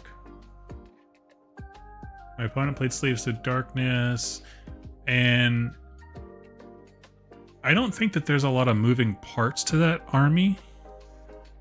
You know, I mean, it's the stuff we saw, like, in their faction focus. For him, I noticed that, like, a lot of the bulk was on the packs and stuff like that, of trying to keep track of them, which if you knew what you were playing when you walked into it and you had tokens and stuff, would not be a problem. So I'm not saying that's a fundamental army problem. It's just someone who didn't know what they were walking into or what they would want or need. So I felt like the Slaves to Darkness player had much more of a mental burden than I did as the Night Haunt. I just played them badly, right? like it's one of those things, like, yes, technically each individual Night Haunt unit just wants to run forward and charge something, But the way that you do that all together is how you become a Nighthaunt player, and Doug's just like, nope. Are Feck still the strongest army in the game? Have been since 2016 here on 2+ stuff. Oh, man. Hey, Caleb, how are you? What made you decide to build a Khorne army? Korgus Call ascended to demonhood. He's been my boy since the beginning. He was one of my favorite characters when they introduced him. He has a book about his life in the Age of Myth, going into the Age of Chaos, called Red Feast, and I personally adored that book. I was doing a book review, so I don't think she cared for it too much, but I, for one, was like, yes, please. And it shows you the slow roll of how someone is, trying to be strong enough to save his people, and then that takes you down the bloody red path to glory, and all of a sudden you're Korgus Cole, Eater of Continents, Demon Prince, Slayer of Tommy Wiseau's.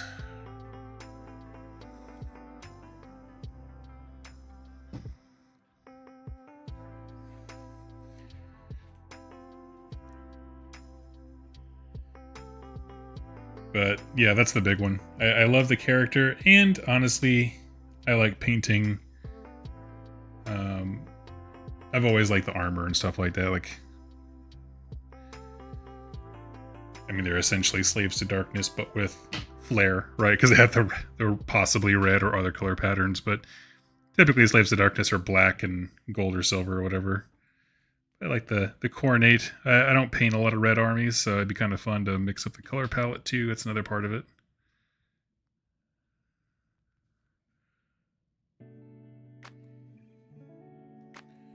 me pull this back and see what I'm doing in a comfortable. Here. Other videos? First time watching a stream? Hey, thank you so much.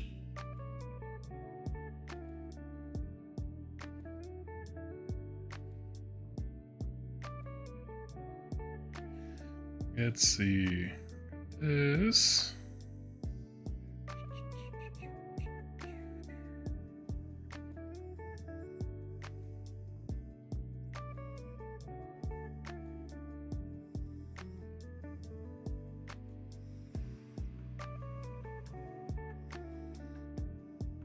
So, as far as the wings somebody was asking about, I'm gonna pop them into the chest cavity right now, so I'll show you. So you got your 2 wings here. And the little jewel thing goes towards the bottom, which I think is bass-ackwards, but whatever. And when you put them together, you have that little backpack in the center that the old prosecutors have. And on the other side, you can see it makes that peg. So both halves come together.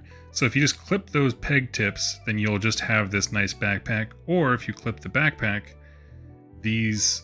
It's kind of hard to zoom in. These ridges right here where the wing meets the backpack, there's a straight line there that you can literally just run your blade across.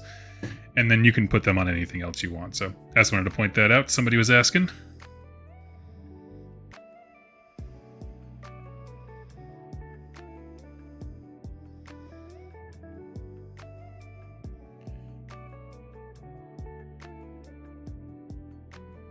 I can't believe they made that hero model so single piece. Single piece. Made that hero so single piece. I'm not sure I know which one you're talking about.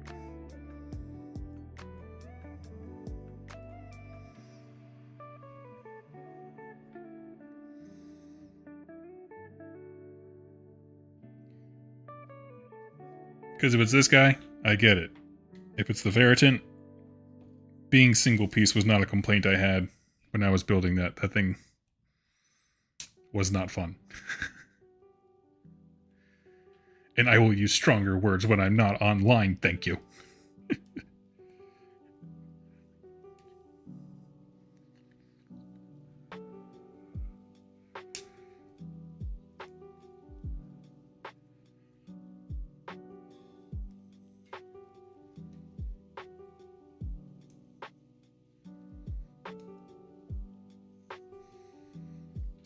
Okay, let's see. Really think we'll get a Cull Ascended model? I don't see why not. I mean, like, I don't... That doesn't come from a place of having foreknowledge or anything like that, but I feel like there's no reason they couldn't or wouldn't. I mean, I don't think it'll happen. Like, I don't think I'm expecting to see a new Korgus Cull War Scroll with these, you know, ones we have coming out here soon. I think it's going to be a little bit. And it wouldn't happen if it did until their next book dropped or whatever. But yeah, I don't see why not.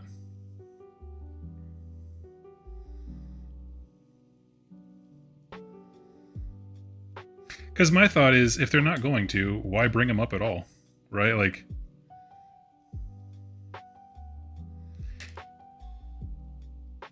He didn't... I mean, I liked seeing him in that last story, but if you're not going to go anywhere with him, then all of a sudden it kind of just seems like a wet fart. So Cole ascended. He's got that going for him, and then he just kind of flies away.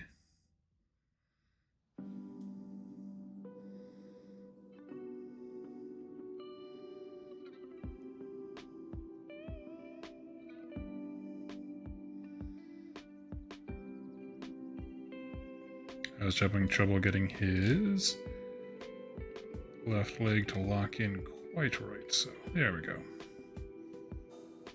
Popped off a little peg and just glued it on. Sometimes the old ways are best.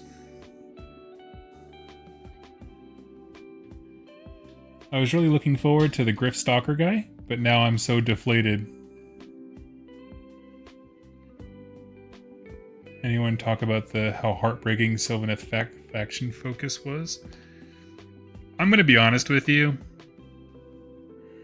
I'm gonna second Vince for a second. Don't worry about the faction focuses. They're not really well done. And by well done, I mean they don't articulate what players can get excited about. They tell you kind of how they played before. They show you an example of some ideas of what some army concepts are. You know, Wildwoods and that kind of stuff. For the Flesh Eater Courts, it was like the Corpse Mare Stampede in their article, that kind of stuff, or the Usharin War Scroll. But those didn't give you any information as to why Flesh Eater Courts are fun to play in 4th with the rest of those rules. So, as someone who has seen more, I'm just going to tell you, just give it a little bit of time. I think this is another issue of branding problem over rules problem. How about that? And when I say branding, I just mean like how you market and get people excited for your product. Vince in his last episode, actually I don't know if it was the last one, it might have been the one before it, but he did this really great breakdown of like, what you should do is say, this is how people played it before.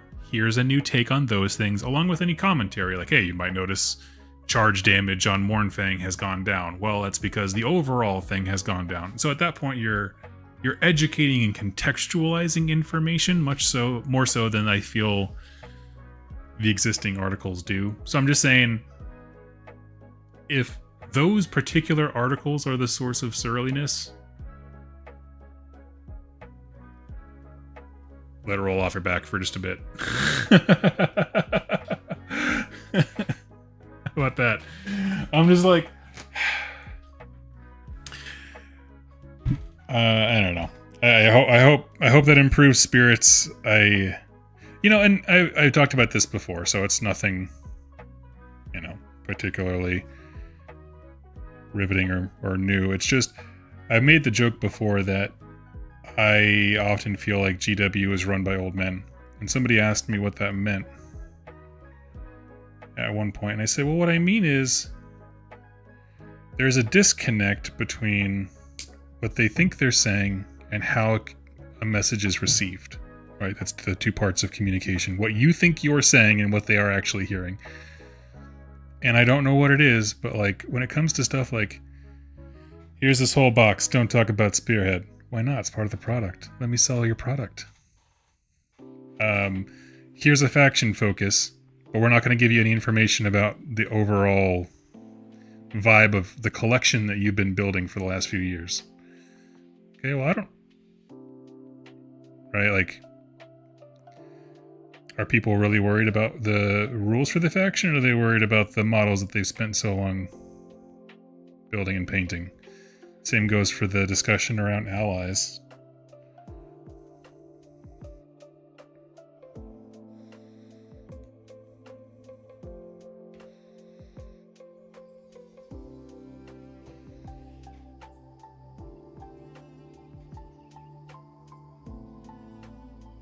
Games Workshop did open the FFs with an addendum. You know, oh, faction focuses. Yes, I'm sorry. Liam took me. I was really racking my brain there for a second. I was like, FF, what faction is Fanatical Fungi? No, that's Gloomspite Gets. GG. It took me way too long. Okay, we got our unit of prosecutors done. All that's left for our Stormcast Spearhead are the Liberators. So, I think I'll do those and then we'll close it out for the day. Let's see. Oh, we got some options here. What do we got? Let's see. Okay, so we have Shield and Hammer. That's interesting. Actually, I did not know that until I just sat down with you people right now. They've only showed us a bunch of pictures of the new Liberators with double hammers, and everyone was like, well, what about my Liberators with shields? I did not realize that they came with shields. Maybe it was just in a... I'm sure it was in a picture and I just happened to misidentify them or just not see them. But that makes me super happy. So, we got... I'm going to go shield, folks, because I like shields. So, that's my opinion. And then one of the 5 can be a dude with a hammer.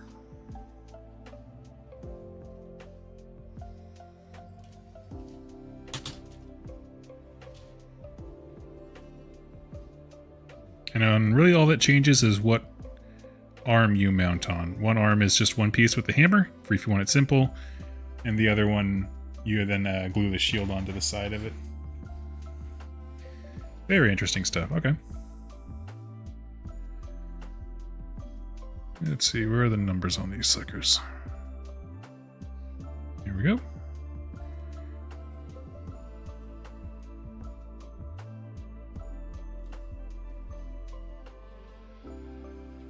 But, yes, to your point, Ghostwater miniatures, like, I'm also not going to sugarcoat it and tell you that everything that you ever wanted in your faction is going to be there and you're going to love it, because everything changes.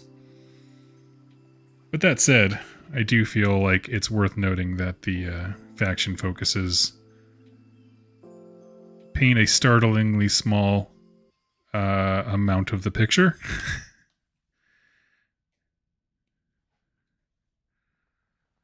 Okay, we got it.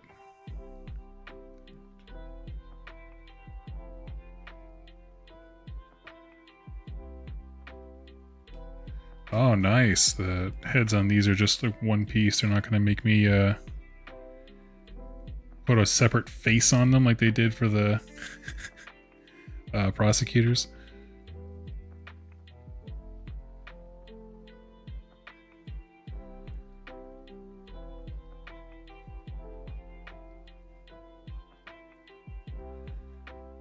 Here we go. And then 6 for the arm. Here we go.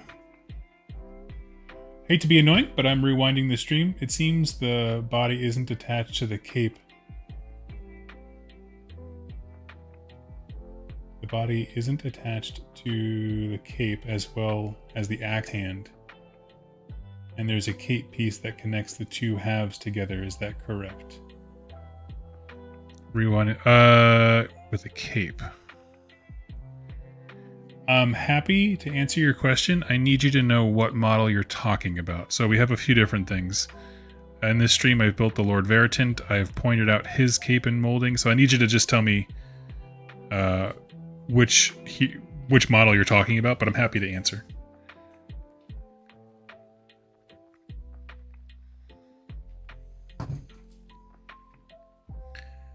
And if I am not mistaken, this thing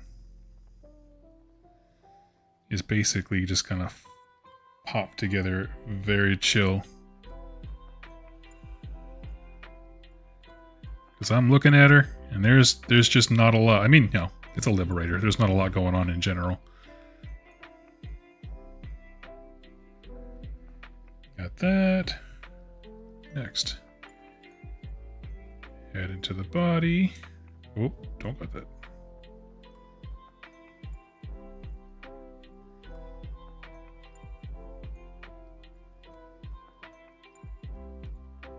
There it goes. Oh, was that really it? Oh, okay. You just build a front half, back half. Boop. And then you throw an arm on. I like that.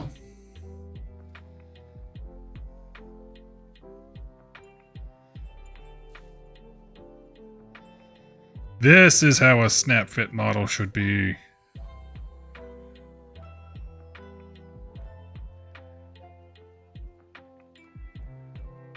Hell yeah. And it looks good too. I'm jazzed.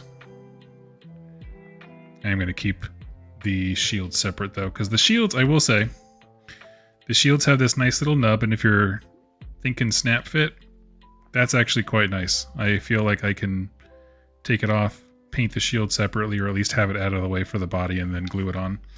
So that's nice. So, dude, shield.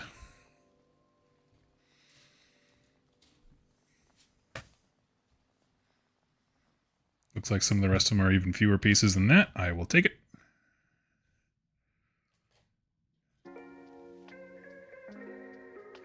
What are you?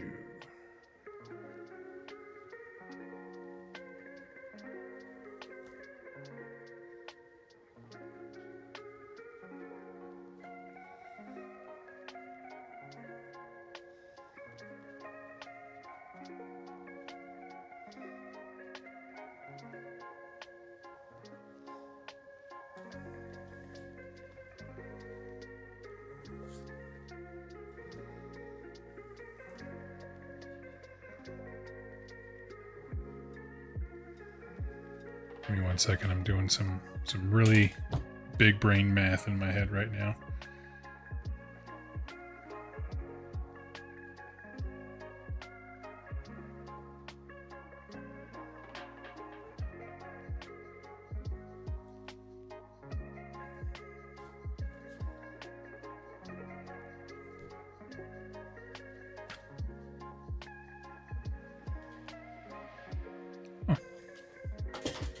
Okay. Weird.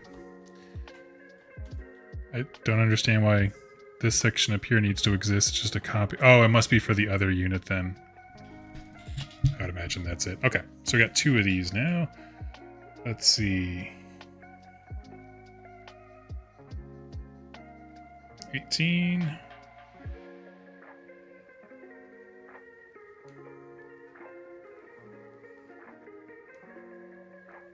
By the way, love your channel. Oh, thank you. The mounted Stormcast guy. Sorry. No, you're good.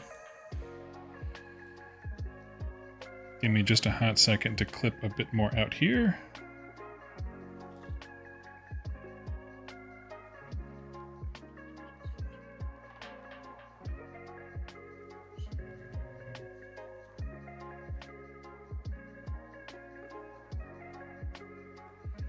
This.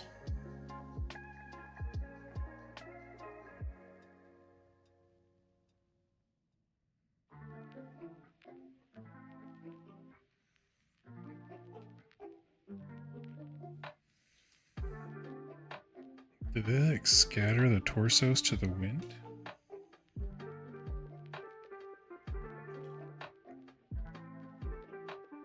What am I looking for? Ah, there he is.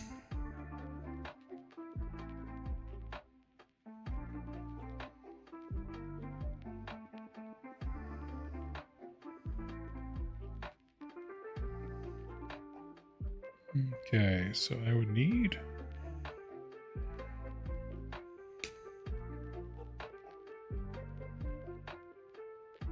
Wait.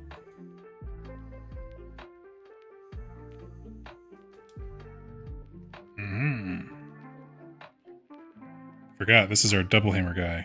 Let's give him the big one.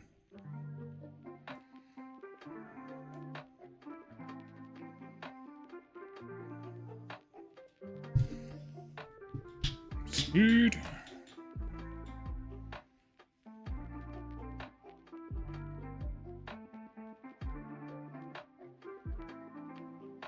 Heyo.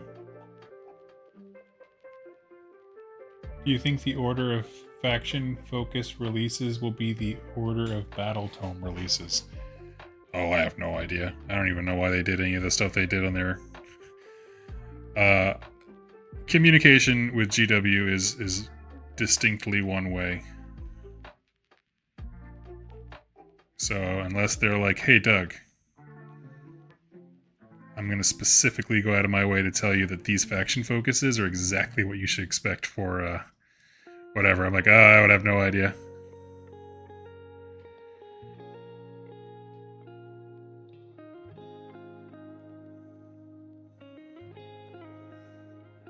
I'm missing a shoulder. Duh.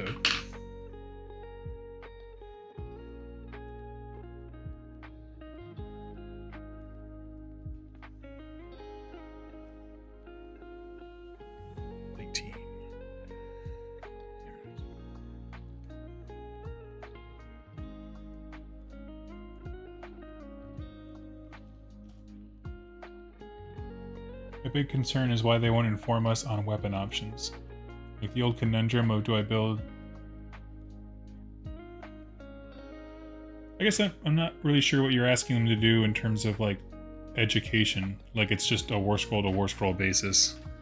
What do you mean?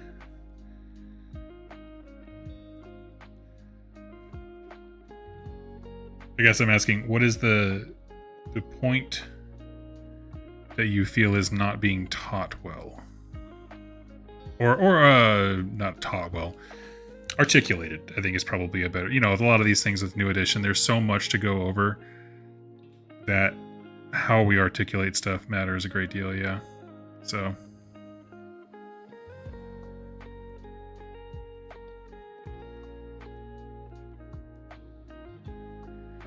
One day I'd love to see Games Workshop put out a statement like Steamforge did when they took over War Machine, which is just, hey guys, big stuff's happening. This is too much for one single message, so give us a bit. And they've been just like having regular chats or whatever. Just like, thank you. Thank you for just being cool and being like, hey, there's like a lot to cover. Can we just have a second?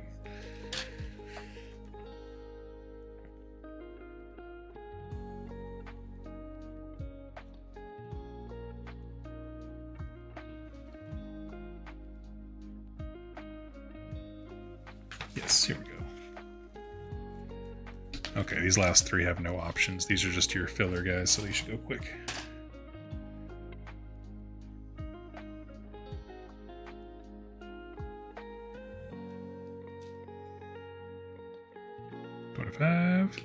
So we're probably entering the last half hour or so of the stream. And before the end, I will bust out the core book again. If anybody has any questions or discussion topics they'd like, now is the time, and we will go through and discuss them some more. Okay, so someone was asking about the dude on the hashtag not crackerjack. So there's a really good picture of his assembly. You can see that's one side.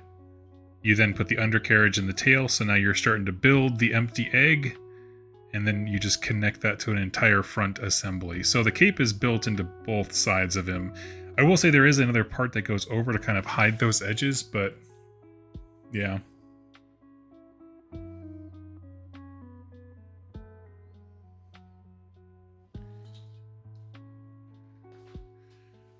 Brian, like, do two weapon options exist for witch elves? Wait, they had two weapon options before? What did they have? I thought they just had daggers and the other ladies were the whips. I'm not saying you're wrong. I can't keep up with every faction, so I forget stuff. All that to say,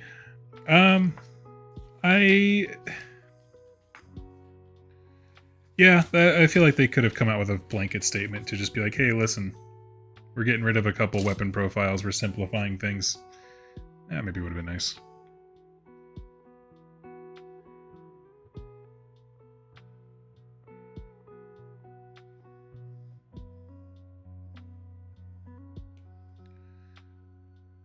Back 28. Backpack.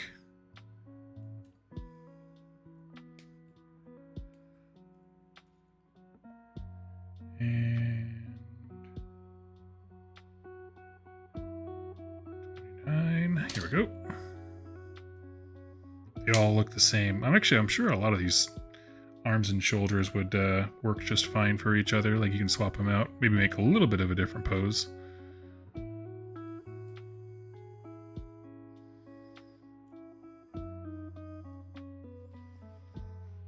Throw another shield in the shield pile.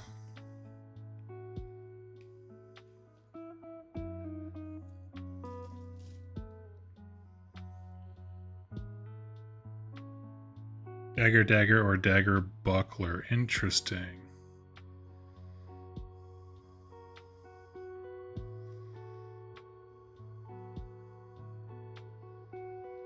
I did not know that.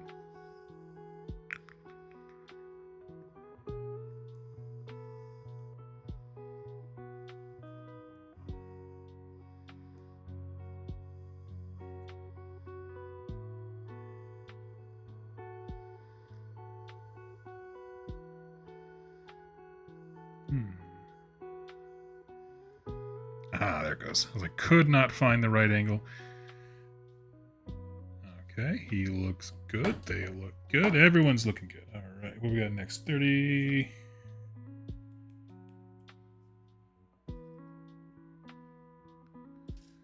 36. Bye.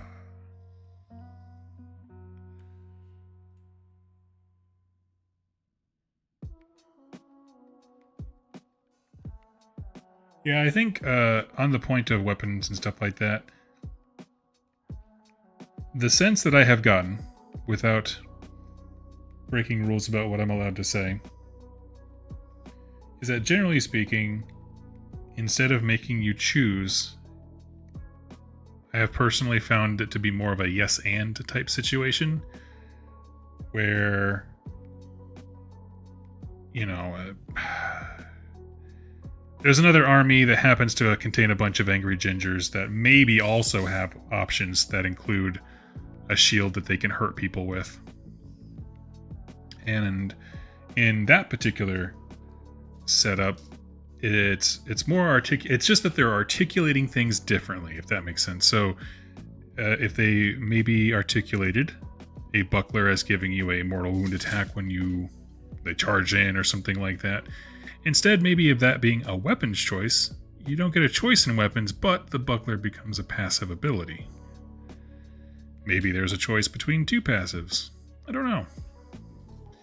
What I'm saying is that, like, it seems in general that a lot of the minutia focus has been moved off of necessarily how you build your models and more towards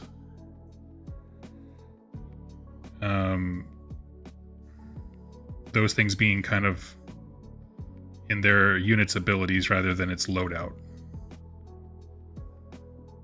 In general, there are some exceptions, but that has been my experience thus far.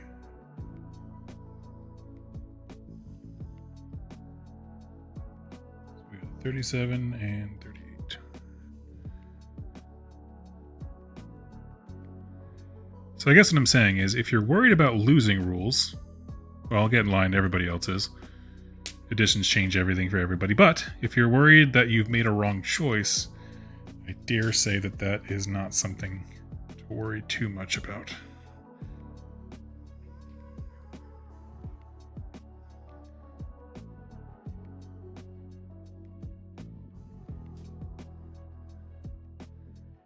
Another example that I can talk more loosely about is Liberators. For example, it would have been before that you got a better save if you took a shield versus, was it like reroll ones to hit or something like that if you took the double weapons, or maybe it was just more attacks. I can't recall. It was back when I was doing my Oh, man, that would have been... It's Excelsior back then. Okay. Where instead of that now, there are different roles they have are articulated with, you know, keyword abilities on their weapons, but all Liberators get the control score buff that they like contesting objectives and stuff, which essentially is kind of replacing that Stalwart Defender kind of vibe. So it's just the same concept, just moved somewhere else.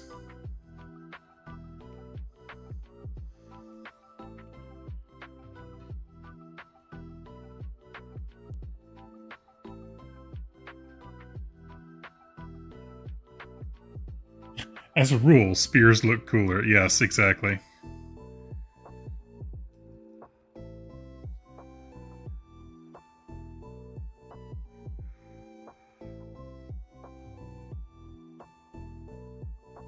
Let's see.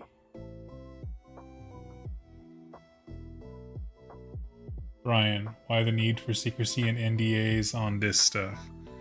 Regarding, like, my part of it? I don't know. I just know that I'm a YouTuber, and you win the game by playing to objectives, and part of the objective is not talking about stuff before they want you to.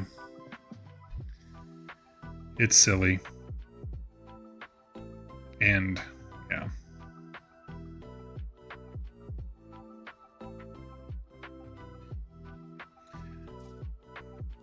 Nothing else to it. It just is to me.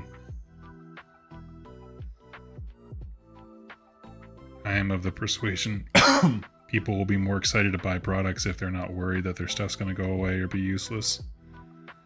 So talk about it all. You can just answer yes or no questions. You don't have to give any details.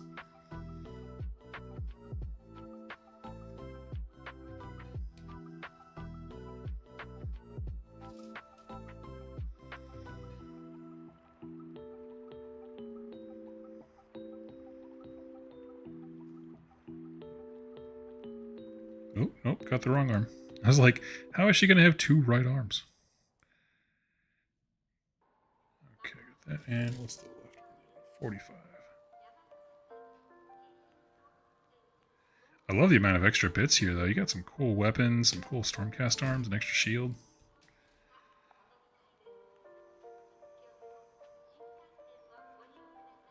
Nice. All of that. And with this, our spearhead of the Stormcast is complete. So, let's see. Oh, we'll throw them on bases. Just to let us have that sense of catharsis here at the end.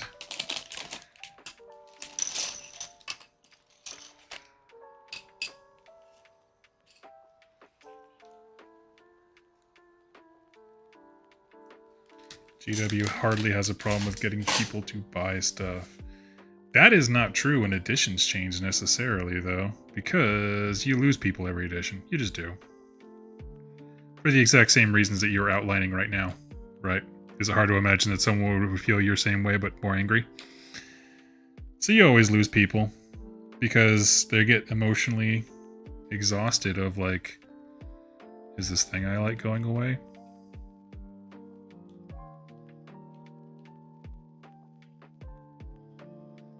Plus, that's just not a fun feeling.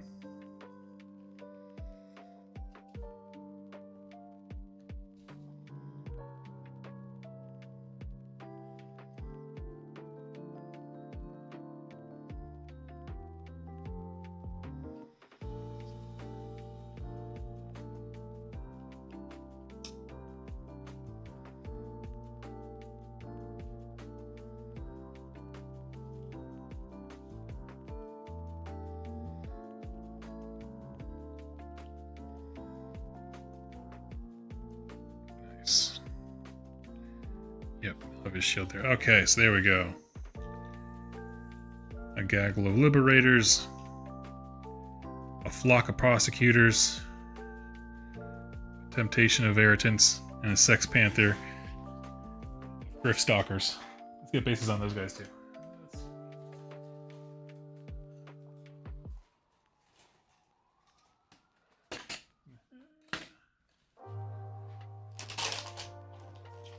she's a 40 and he's probably a 25. He's a bumper. Wait, let's double check. Is he on a 25 or a 32? What does a pupper stand on? 25. Yeah, something that's interesting is Griff, this guy, he counts as a token, which I thought was an interesting move. So the Griff Hound followers don't necessarily like mean much. They're just like, hey, use it as a token, and then when X happens and this ability disappears, get rid of the token, which is just like that narratively means they shot your dog. Go get him.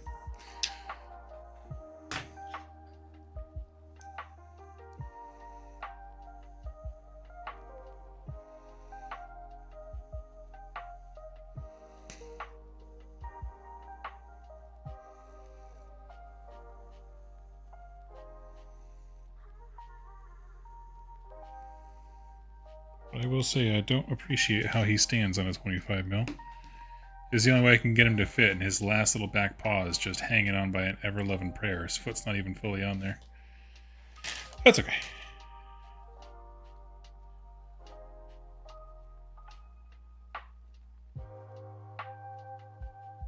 Stormcast already have lots of units that do similar things. They didn't need another way to give different roles the same battle line unit.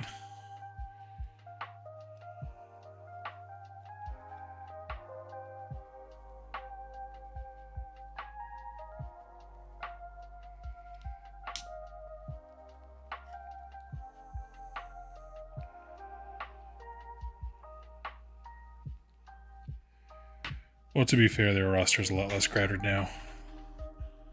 Do you think the multi-part set will have the sword option as well? The sword option. Oh, for Liberators? I don't know. I haven't seen any art or anything with them with swords, haven't any of you guys? Like in the new Stormstrike armor or whatever? I can't say that I have. Alright, fam, there we are. One spearhead built. And I'm going to do the Skaven one next. I'm going to be crushing these guys, painting them on stream along with you guys.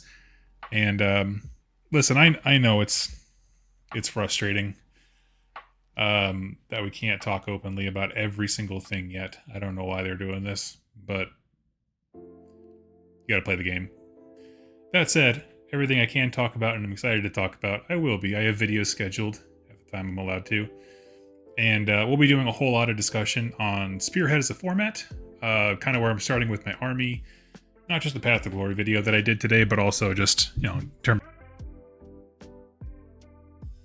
And I'm just really excited. I'm excited. I want to get through this next week or two when information is trickling out there and I feel limited on correcting people, like in a good way. Like someone says something that causes anxiety and I am not allowed to be like, that's not true, don't worry about it. But it is what it is. We're almost through it, and I'm just going to say, I had a great time. You know, just remember, bits and pieces are not the whole picture, and just enjoy what you do. Build some models, have some fun, paint some stuff, and come hang out with me some more. So I'm going to go ahead and hop off for the day, but I'll be back, and the next few streams I'll have the core book next to me in case anyone has any questions. We can go through them then. But until then, thank you so much for watching and hanging out, and I'll catch you next time, friends.